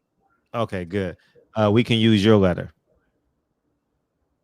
and we'll send it to take the name off of it, and you can DM it to me, and I'll make a video on it, and everyone send it to their local congressman. We'll talk offline on that because you already got it. Say it again. I said we'll talk offline on that because you already got it. Okay, perfect. We'll do it. All right, man. Appreciate it. Yeah, that's not a bad idea. That's actually a good idea. Might as well cross every T and dot every I. You know what I mean? If we ain't get them through the front door, we don't get them through the back door. We can get them through the window. You know what I mean? Yeah. See, like I said, if John McCain hadn't passed, they wouldn't have got away with this because there was already laws in place, and some of these laws were actually in response. Or should we just send it to Nevada? Should we just send it? I don't know, who is it? Harry Reid, or is he dead? Is Harry Reid dead, or is he still there? I don't know, man. The last time I saw him, he was 80. No. Harry Reid's not dead. I don't think Harry Reid's in office no more. Oh, okay, he's not in office anymore. Okay. No, but you know what? We'll send it to Harry Reid. You know what? I'll forward you the I'll forward you the response to the email that I received from the Senate. Okay, perfect. That's perfect. Perfect. That's what I'll do. I'll forward you the response to the email that I already received. Okay. Perfect. No, Send me the letter I too. think I think I already did. You already got it. Okay. I don't think I have, but send it to me, and we'll do it like that. So everybody can just Check copy your and DM. paste. All right. Check your DM. Okay, for sure. I will. All right. All right. One. Peace, man. All right. All the time. Yeah, that's a good idea, man. Let's contact our senator. As a matter of fact, we should all contact the senator in Nevada. You know what I mean? Imagine if she got 100 letters. CC. DB, you calling in or what, big homie? Shit. What's going on? Armani getting sleepy. We getting the hell out of here. I'm not going to sleep. I'm trying to figure out what the hell going on right now. But go ahead. Going on right now with what? What he was talking about. Oh, you talking about boxing? I mean, I figured that out, but I got lost. You don't know the back of. I got lost a little bit, but hey, I just listen, figure it out. So black ownership, huh? Black ownership is the key. How can we convince? Stop convincing. I was about to correct myself, dog. I was about to correct. You beat me too. I was about to correct myself. We just do it. You know what I mean? It's not everybody has a lane, like the caller said earlier. Somebody's supposed to be in the field shooting, somebody's supposed to be in the kitchen cooking, somebody's supposed to be in the classrooms teaching, and somebody's just supposed to be over there praying to Jesus. Whatever your lane is your lane. You stay in your lane. Everybody doesn't have to own. Well, every black person does not have to own something. Okay? You are conditioned. Mm-hmm. Now, I don't use conditioner. Well, I do on my beard, so that's about it. But condition, nah. Condition. Who is DB talking about? Who is talking? Who do you like? Ice packs and gay. What? Is he just random? Because we all over. He said we all over the place tonight. Is he just asking random questions? It's probably a continuum from the conversation. Oh. But everybody all black people don't have to own. We all need to spend together. But here's another thing. Here's another misconception about black people owning. A lot of people think that because black people own, or when black people own, we're only supposed to sell to black people. No, every dollar is green. You sell to white people, you can sell to black people, you can sell to Asians, you sell to everybody. You're just supposed to keep that money in-house. The dollar's still green. Their dollar's green just like my dollar is green. So I can sell to you, but when I get your money, I need to keep it in the black community.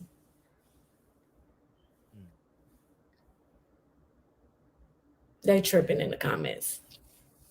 DB is crazy. Oh, DB. DB, she said you crazy, so you might as well call in and correct her. He ain't calling in all night. I'm shocked. He was blamed on the phone. That's who was talking on the phone. That's who? I thought he was a caller. And I see the comments, but I don't know how to comment. So all you gotta do is in the box. Just type it in. There's no box right there. I don't have a box. I only have a box to talk to you, not everybody. Yeah, you do. I'm telling you what I see on my screen, nigga. Oh shit. Okay. Oh man, that's funny. I didn't mean, if I hung up on you, it's because I got two calls at the same time. So that's probably the only reason. But yeah. How we gonna wrap this show? I'm trying to wait for DB. DB usually wraps the show up. Well, DB, come on, call in. Cause I'll play it, DB. Let's get the hell out of here. I think it's midnight. And she got to go put on that aloe vera. You know what I mean? Big facts. Big facts. Man, DB playing. He said his phone died. How your phone dying and you in the comment section? So don't forget Saturday. We got some fun Saturday. So you got some real problems with the Black Panther Party, huh? Who problems? No. Oh, not problems. I have questions like, what was it like? Like, oh yeah. I grew up. I knew the. We getting out of here. Even though my dad is Muslim, I knew about 5%ers. I knew about all that. I knew the rules of the Black Panther Party, the Tea Party rule. Like I knew all of that. So I just have questions like, yo, okay, how was it? Perfect. Yeah. Rashid, feel free. Call in tomorrow. I'm trying to wait for DB because he usually closes the show. So I'm waiting on DB to close the show so we can get the hell out of here. Armani got that Dead Sea mineral mask. This was a hell of a show. Right now, I appreciate it. How'd you like the barbershop experience? I enjoyed it. I would love to come back. It was fun. I'll definitely be back as a listener for sure. Yeah, no, but this is I think it's important that you come on. You should co-host a show with me anytime you want. I'm ready whenever you'll have Except Wednesdays. The sheriff is coming. I mean, I apologize. The sergeant. We're gonna do a Wednesday show. So right. Sundays. Well, it's no boxing season, but yeah, you're more than welcome to come back. Just when y'all talk about boxing, I just want to listen. I ain't got the. I'm not educated. That's not my language. That's not. I'm sure they want to hear you because I'm sure they would want to hear you, like talk as a black woman for sure. Because I believe you perked their interest. You know what I mean? I thought that very much so. DB, you calling in or what, dog? Come on. How are you the only phone that can't get through? My Instagram is at my. I've been putting it in all night. I've seen it. Yeah, I've been putting it in all night. Oh, because I put Monty. I'm sorry. That's DB. Let's see. Nope. No. That's Super Cool. Oh, you wanna meet Super Cool or nah? You want to meet Super Cool or nah? Yeah, come on. Come on, Super Cool, call it. Cause I got something for that ass. Come on, Super Cool. DB fucking up, man. What's wrong with you, DB? Your phone ain't working. You can't call. He said you ignored his calls all night. I didn't. I sent them one time. What's up, man? Hey, what's up? What's up, man? Is this DB? That is Super Cool. Black you got up there, man. Say it again. That is one fine black woman you got sitting up there, man. Gratitude. How you doing? I'm great. How are you? Pretty good. I saw you. I was like, whoa, I gotta call in. So, what are you guys talking about? You just want to call? It's no matter. End of the show. Oh, all right. We were talking about advancing black people. Oh, great. Yeah. That's all you got to say? Oh, I'm tired. We need more beautiful black women in the show. That's for sure. Shit. Oh shit. We need more beautiful black women. And it's funny because I'm dark skinned. I like dark skinned black men. I love them, man. Because a lot of brothers will have a light skinned chick, but I like dark skin. You gotta love us all. Dark skin. You know how you have a special place and a special thing. That's my shit right there. Mute it. Go ahead. Yo, Fred. Hey, I'm not here. Don't. Nigga, you on the fucking phone, you bitch ass nigga? Oh, you put this little bitch on the phone, man. You punk ass fucking faggot ass, punk ass, bitch ass nigga. You fucking ass nigga. Armani, you know who this nigga is? First of all, I know who you are. I can't control the volume. I do. Nigga who's a white boy parading around to be a fucking black man. You know this, Armani, Miss Armani, you queen. You know this. That when I said Super Cool never calls when there's a beautiful sister on, don't you know this nigga went to the end of the show? Nigga, you thought I was going to bed, nigga? You thought I was going to bed, nigga? I got niggas. You thought I was going to bed, nigga? You fucking bitch ass nigga? What are you shit? You don't hear. Who is this talking? I'm gonna make which one are you? You stupid or you dumb? See, I can't control the volume, You so talking it's not gonna be good. They need more black sisters on the show, nigga. You know goddamn well you ain't dating no goddamn sister. You's a cracker, nigga. He hung up. Fuck you talking about, you bitch ass nigga. You hear me talking to you faggot? He hung up. Huh? He hung up. Are you on the phone, faggot? No, he hung up. Huh? Who is this talking? He's from New York. Yeah, this is Drew. Drew. Yeah. He's definitely from New York. That called earlier about recycling dollars. Okay. That faggot ass nigga hung up the phone, didn't he? Yeah. Again. You should have been. If you go to my Instagram, I got tested for COVID again. So I ain't got it. So why he got off the phone? Why he got off the phone? Did you hear? Yo, Fred. Did you peep? Jerry. Did you peep? How he said, "Oh, we need more black sisters on the phone. We need more black sisters on the show." Huh? We need, because I'm a dark-skinned brother myself. No, you not. You a white boy. Yo, I've never been more convinced in my life that dude's a white boy. That's him? Pick up the phone. That's him? Go ahead. Why you put this fool on the phone every time I get on, man? Go ahead, ho. He's a bitch-ass nigga. Yo, tell the truth. Tell the truth. You want to suck my dick. Tell the truth. You want to suck my dick. He ain't shit but a bitch-ass nigga. Nigga, you on my dick so hard, you need a saddle. Fucking faggot. We know what you Wilder fucking got. faggot. He got punked out. You fucking faggot. You's a faggot and a half. You's a half a bitch. You's a whole faggot and half a bitch, nigga. You Wilder's hoe. Half a bitch. How about this? Get off the fucking phone, you fucking faggot, and beam in. You got Wilder's beam in and see what happens. Mouth, bitch. Spit Wilder's nutsack out your fucking Oh yeah. What's his super cool? Would you like to beam in? You gonna beam in, nigga? Yeah. You gonna beam in, nigga? Wilder's, you got your tongue up Wilder's. Wait, hold on. Beam in, nigga. Motherfucker. He got beam in, motherfucker. Motherfucker. ER. Where are you from? Where is he from? Are you from above the Mason-Dixon line or below it? See, that's why I hang up the phone. I don't want to talk to this clown. Who wants to talk to this immature knucklehead motherfucker? Because I'll slap the shit out of you. How about that? He's a mark. You're a mark. Because I'll slap the shit out of you. How about that? You saw me get on your fucking. Because I will slap the shit out of you. From New York for sure. I don't have from nothing, nigga. I don't have from nothing. I stomp you. I don't have from nothing. I don't believe you. I think you're lying. What's up, you Nick Don? I think you're lying. You hoe? We woke. Where the hoe at?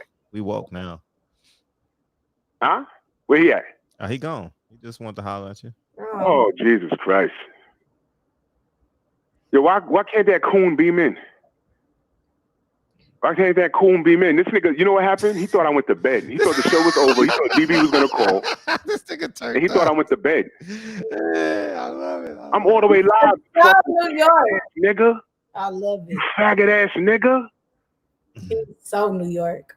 Yo, see, here's the deal. You see how wild the face look? I'll do that nigga dirty like that for real. I'll do it with my fucking bare hands. You heard? You hear me talking to you, super coon? You hear me talking to you? Ain't it fucked up how no one knows your real name? You're just known as super coon? That is fucked up. Nigga. It's 3:03 in the morning out here. I'm live, nigga. This pandemic won't last forever. The fight is signed. Oh, I heard it's around December. Do you understand if that shit is in Vegas, I'm going to be there? Do you understand I'm going to look for you, nigga? Beam in. I'm going to have a shirt that says beam in, nigga. You's a half a bitch and a whole faggot, nigga. I'm not Donald, nigga. If you don't respect the OGs, guess what? Nobody in the chat respects you. You's a fucking faggot, nigga. That's why you hanging up. I got your fucking nuts in a jar, nigga. I am so about that life. You have no fucking clue. I'll be in Vegas by myself looking for you, nigga. You know how to get to the Mayweather gym. I'll meet you there, nigga. I'll knock your jaw off your face, nigga. Let me stop calling you nigga, you fucking cracker. This what y'all do every night? That's what fucking cracker. There's no room for niggas like you, crackers like you, saltines like you. There's no room for that shit. I done woke my wife up. She know I'm turned. You fucking cracker ass bootlicking goon. You's a bitch. Call back. No, don't call back. Beam in. Nigga, you not allowed to call this show no more. This ain't even my show and I'm banning you from the show. You're not allowed here no more. Don't call, beam in. You shooting your shot at Armani, nigga. How about this? Maybe if she saw your face, she might get turned on. But you ugly. But you ugly. Beam in. Beam in. Beam in. You beam in and I'll beam in. Beam in. Everybody in chat say beam in. Beam in on three. Beam in on three. Beam in on three. Beam in on three. Beam in. Wow, silly. Beam in. That means basically what you did. I know. You got it? I got it. I'm just, hey, you from H-Town. You know what I mean? It takes, common sense travels. You know, this fucking faggot waited until the end of the show. He thought I went to bed, nigga. Come on.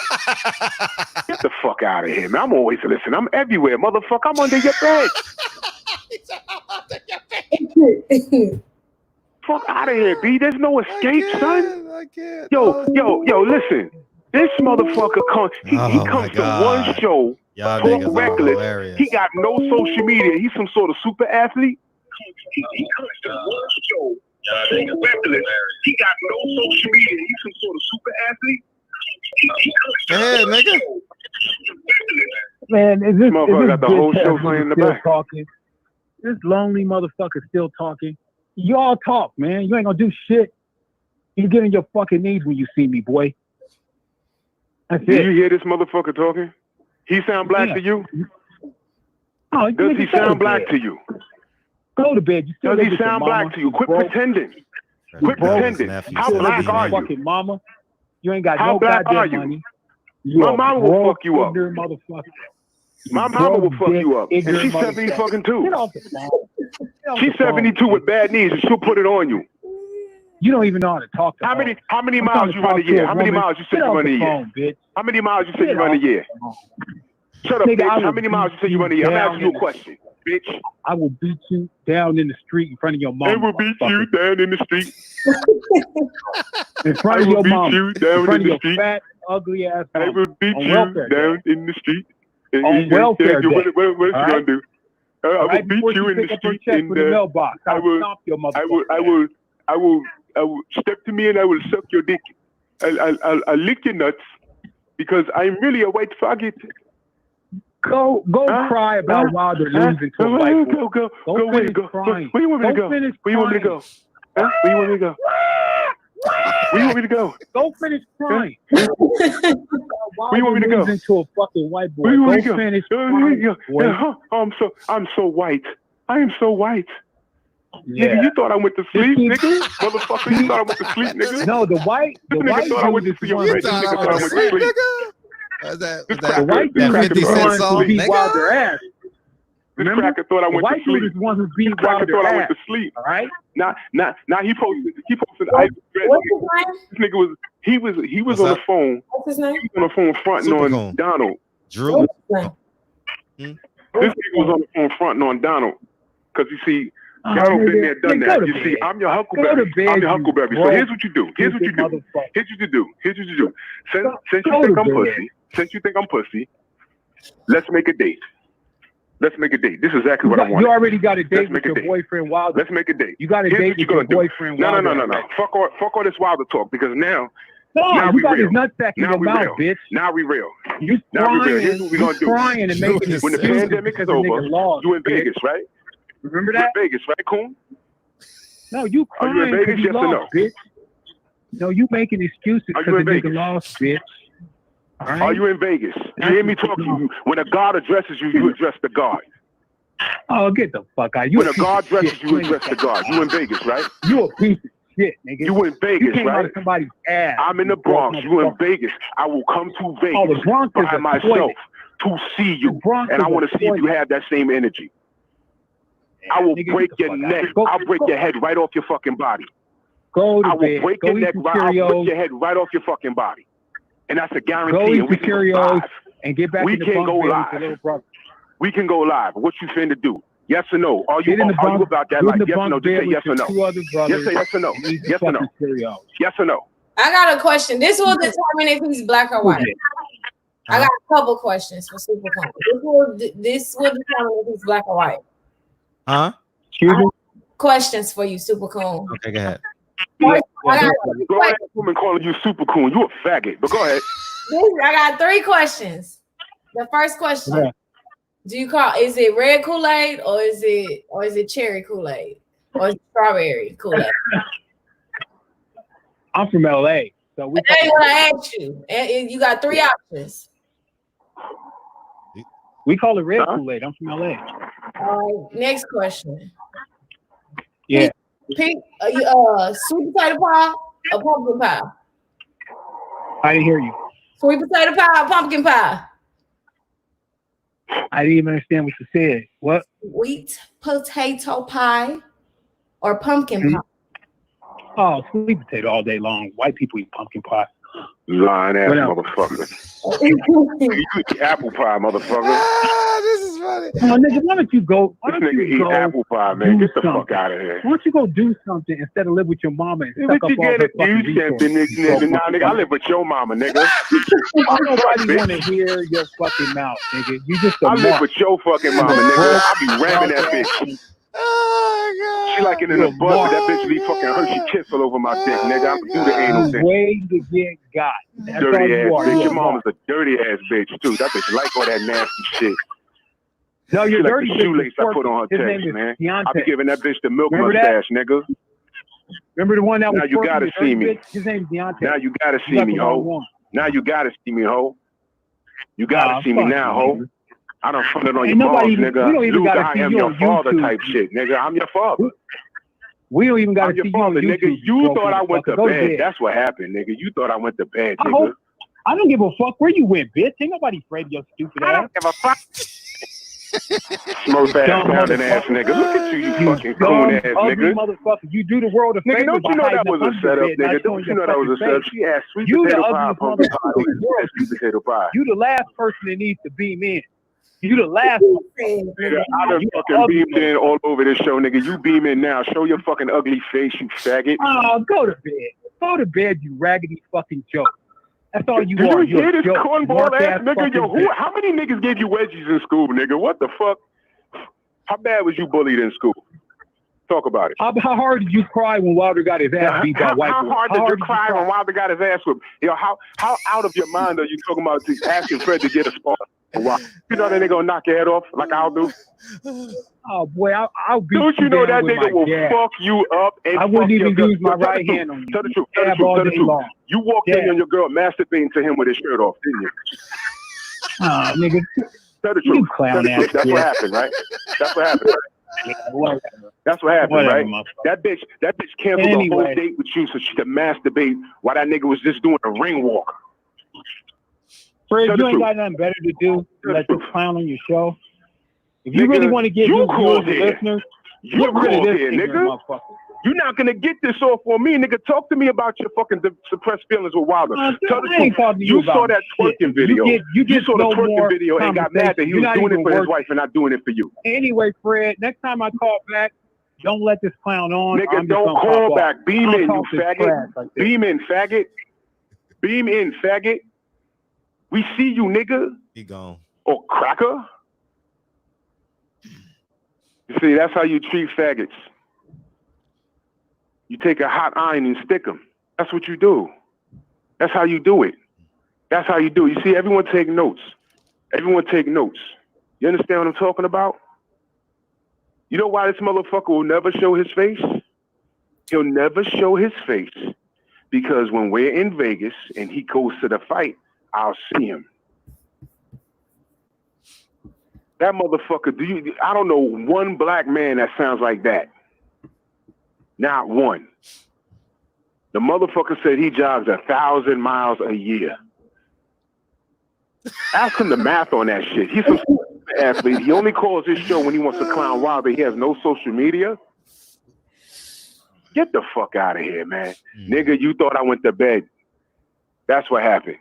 You thought I went to bed. Then you trying to come on here and mac the sister. No dark-skinned sister in their right mind would give you the time of day. Damn. You's a half a bitch and a whole hoe. Your whole card has been pulled. Fred, I'm not trying to tell you how to run your show, but please, Don't give that motherfucker no airtime until he beams in. Everybody in the chat, hashtag Super Coon, hashtag beam in. Drew's DB, I don't know where to get your All right. DB, I need your email. Oh shit! Don't worry about it. We got you. Hold on, D. Armani, you should ask Fred this. Fred, sweet potato pie, pumpkin pie. Huh? No, I'll tell you. I'll tell you when Drew get done. We'll talk about it. Yeah, I done fucking woke my wife up. She thought there was somebody in the house I'm about to kill. Oh man, shout out to the mighty LBC. Fuck Super Coon. I slapped the shit out you. You're gay, and I'm about to go to the staircase to get my dick sucked, Fred. You know how we do in New York, staircase shit. Motherfucker, these hoes, man. Motherfucker, that's why you brush your hair with a brush, motherfucker. Yo, motherfucker, that's why you this nigga stuttering all over the place. God damn it. Can you take a deep breath? Come on, I'm gonna let you get it out. Go ahead. What you got? I bet you eat s'mores with graham crackers, motherfucker. Graham crackers. I bet you eat s'mores with graham. Nigga, all right. I'm gonna let you try again. Before I slay you. Go ahead. Motherfucker, that's why I bet you guys stand in the back of the welfare line so you can get more benefits, motherfucker.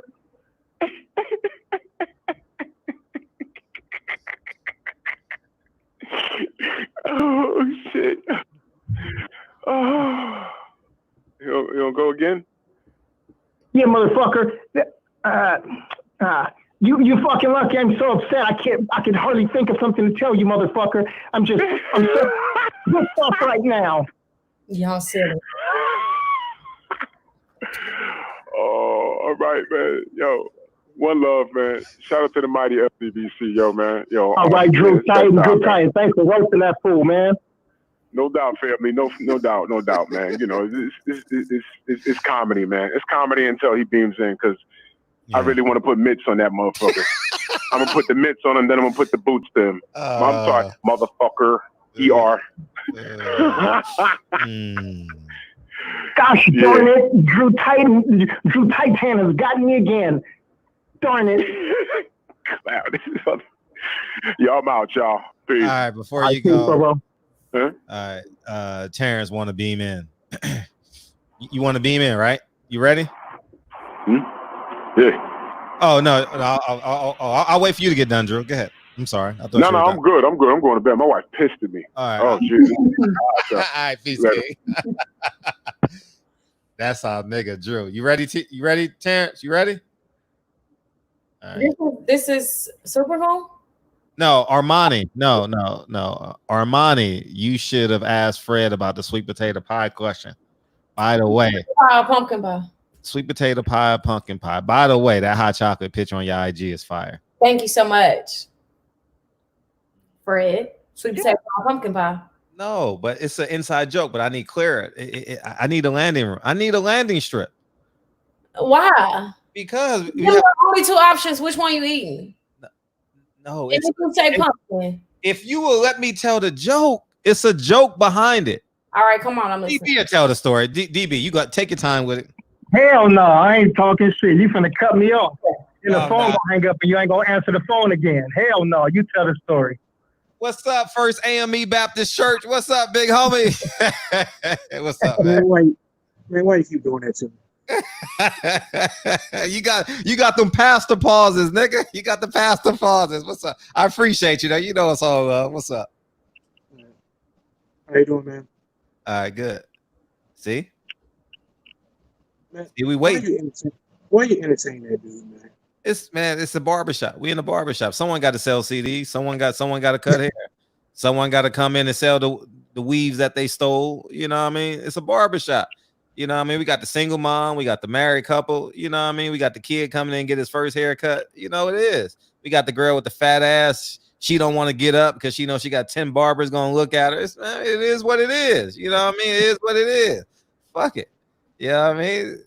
Hey, we woke now. Nigga, we was about to cut the show out. Everybody done woke up now. Shit, what's up? Man, that's the type of dude, man, that gets my... Exactly. That's Donald Trump. Exactly. You know what it is. Well, I TV batteries. Hell yeah. How about the whole fucking TV? They can walk in with a TV. $35 for a 42-inch. I put it to you like this. Uh-huh. That dude gets my goat worse than when I was overseas and the Taliban would do some bullshit. Uh-huh.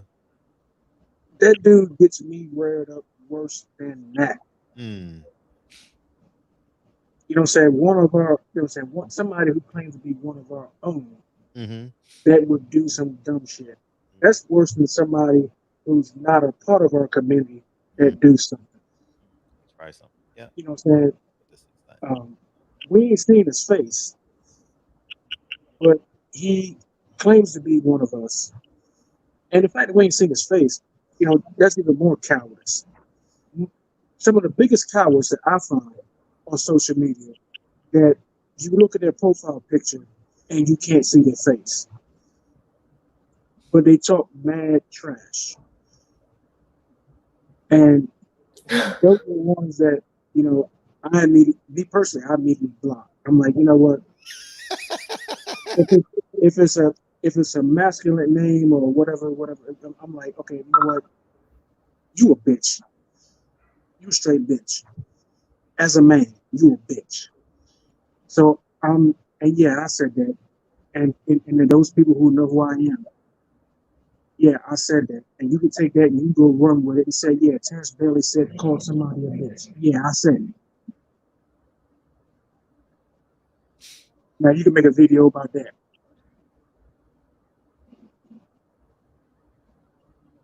So I lose so respect for a grown man that will make a video and can't even show, that will make a comment about somebody and can't even show their face. I don't care who you are.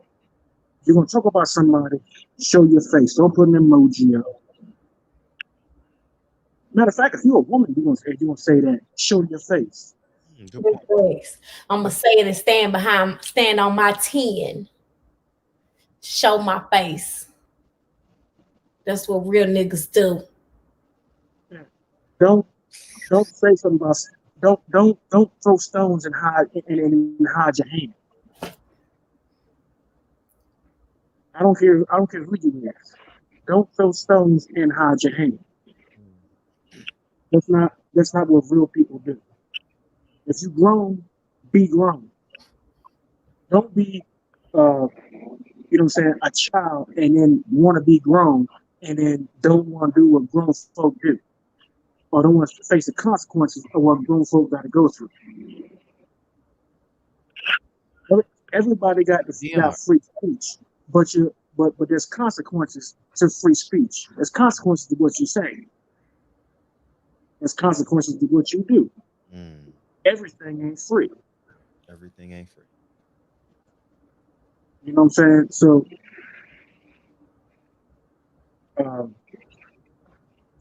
Drew Titan be speaking that truth. I'm just gonna say it. I was hoping he was gonna speak on that pandemic in New York. I want him to get on that. He'll be back Sunday after his show. We going to his show. How about we all go to Drew Titan's show Sunday? He has about the LWBC. He's doing a show on the LWBC. What is it on? He got the picture of the Ultimate Warrior and shit. So 4:00 Pacific Standard Time, 7:00 Eastern Standard Time this Sunday. We all should go. Yeah. Is there a link? You post a link or something like that? For what? Oh, to get out of here? I'll get you out of here. No, I'm saying for Sunday night. For Drew Titan. Drew, put the link in the chat. You should be doing that anyway. Hey. But man, you're doing good things. I got a daughter about your age that's doing modeling and everything. The show is fire. It's a great show, man. It's a great show. It's a great show. My daughter's name is Cheyenne Bailey. She's modeling everything out of Manatee County, Florida. Okay. And she's being mentored by her cousin Shannon Johnson, who was runner-up for America's Top Model to get on the show actually. There's Drew Titan. So make sure y'all go check out Drew Titan. I'll be there. I'm definitely going over there. 4:00 Saturday. I'll be Actually riding dirty. Actually, she has a movie you can buy on Amazon. It's called Rupture or something like that. I don't know. They do a whole lot of stuff. I don't know. I can't keep up. But I'm gonna get out of here, Fred, because you're running way over, and I don't want to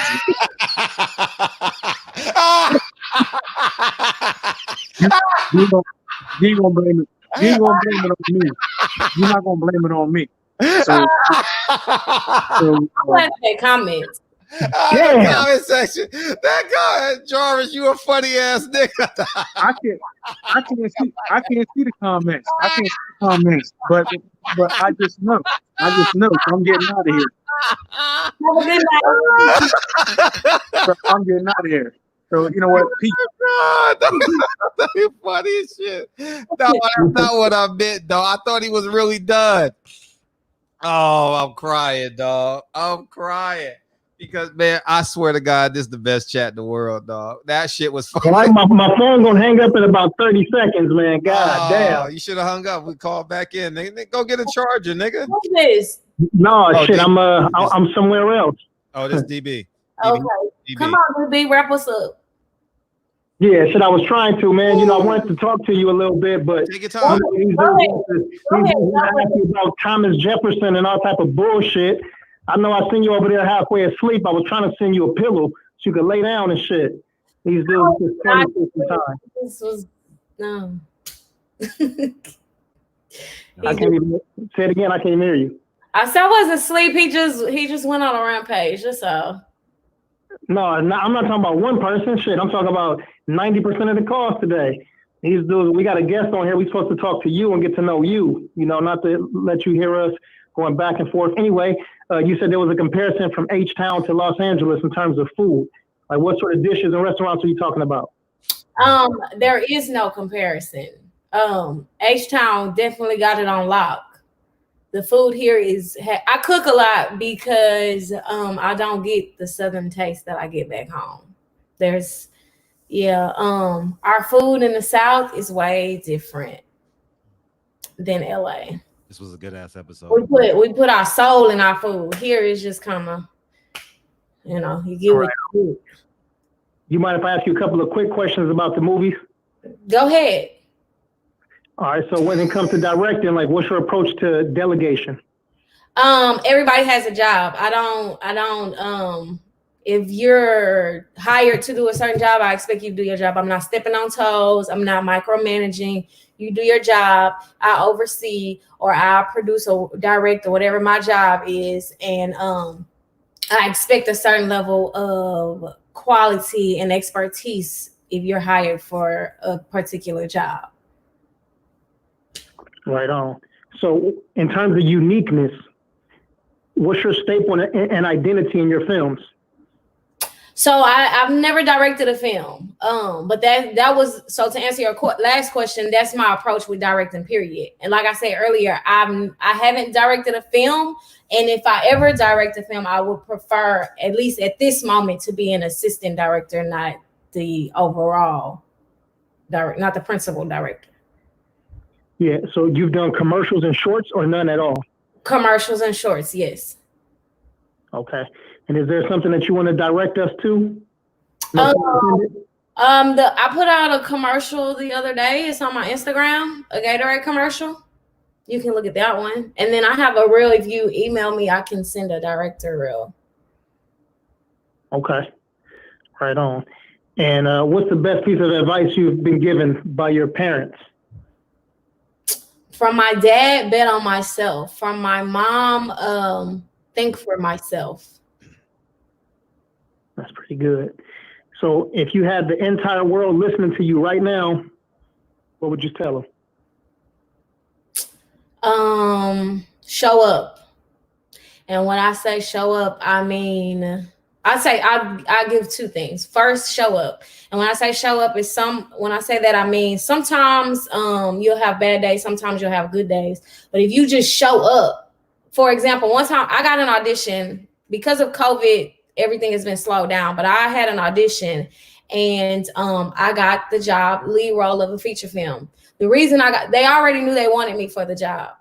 The lady told me all you have to do is show up. All you have to do is show up. And by show up, I don't mean be in the room. I'm sure she meant show up, do your part, and we'll take the reins from there. So the first thing is always show up for yourself. And then the second thing is always reach back. When I get into a certain level and a particular caliber of celebrityism, I guess, I want to reach back and pull some more Black creatives up. So that's my two things. Right on. That's some good stuff. I went to the doctor today and got some, I don't know, I mean, I thought it was some fucked up news, but, I guess it worked out in my favor today. And I hope, I don't want to get in your business, but I hope everything is okay. Yeah, no, everything is okay. He just told me I needed some more chocolate in my diet. Holla. Play the song, Fred. What is wrong with your people? What is wrong with your people? Oh, man. Oh, DB, what it do, big homie? Hey, we appreciate you coming on, Armani. We genuinely appreciate you. What you got to tell the people? Let me turn this down a little bit. Go ahead. Talk to the people. Who, me? Yes, you. You want me to close it out? What you want me to say? Well, I don't know. I just want to say thank you for coming in. Thank you for having me, Fred. Y'all are definitely a unique group of people. But I appreciate y'all. I like the barbershop. The barbershop is lit. I like the barbershop. Comfortable like a motherfucker. Yeah. Yeah, you opened up a few eyes today. But we sing this part together. You never sung with us, but we're going to sing this shit together. Then we'll come back. Okay, I'm listening. By the way, I wrote this song. I want you to know that. Can't take it personal, 'cause the devil is a liar. I'm telling you the truth. Hey. It's only what you do. Hey. Some things you gotta do. Hey. So we sing that shit together. We always do. Yeah. I got your next song. Next closeout. Yeah. So appreciate you, Patty, Rob, DB, appreciate you, KC, Eric, Lavelle, DOG, G Brown, Patty. What it do? Eric, what's up, Eric? People Hernandez, all we got is 5 mics. Hey, Eric, what's up, D? Drew. Now you see why I said Drew at the beginning of the show? Drew. Now you got it, right? Yeah. He's that nigga in real life. Breon, St. Jens, Lavelle. Oh, man, I appreciate everybody coming in tonight, man. Hey, this is Rob's favorite part. Turn up for Rob one time. It's my personal statement. That's Rob's favorite part. Greatest shit. Bobbing and weaving.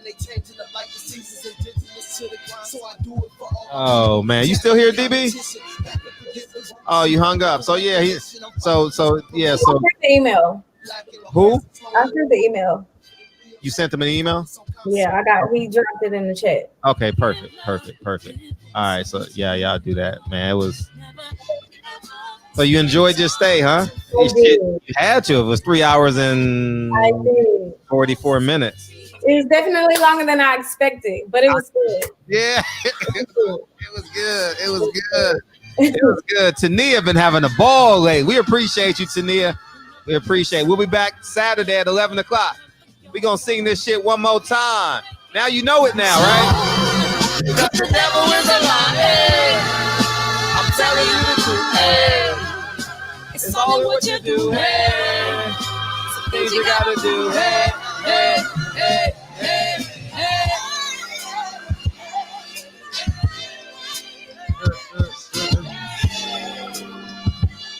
What restaurants have you been to out here that kind of like piqued your interest? Harlem Bells, but that's Louisiana based. Who? Harold and Bell. Is that the name of it? Yeah, Harold and Bell. That's Yeah. expensive. Huh? It's expensive a little bit. It is, but it's Louisiana over here, so I expected that. Mm-hmm.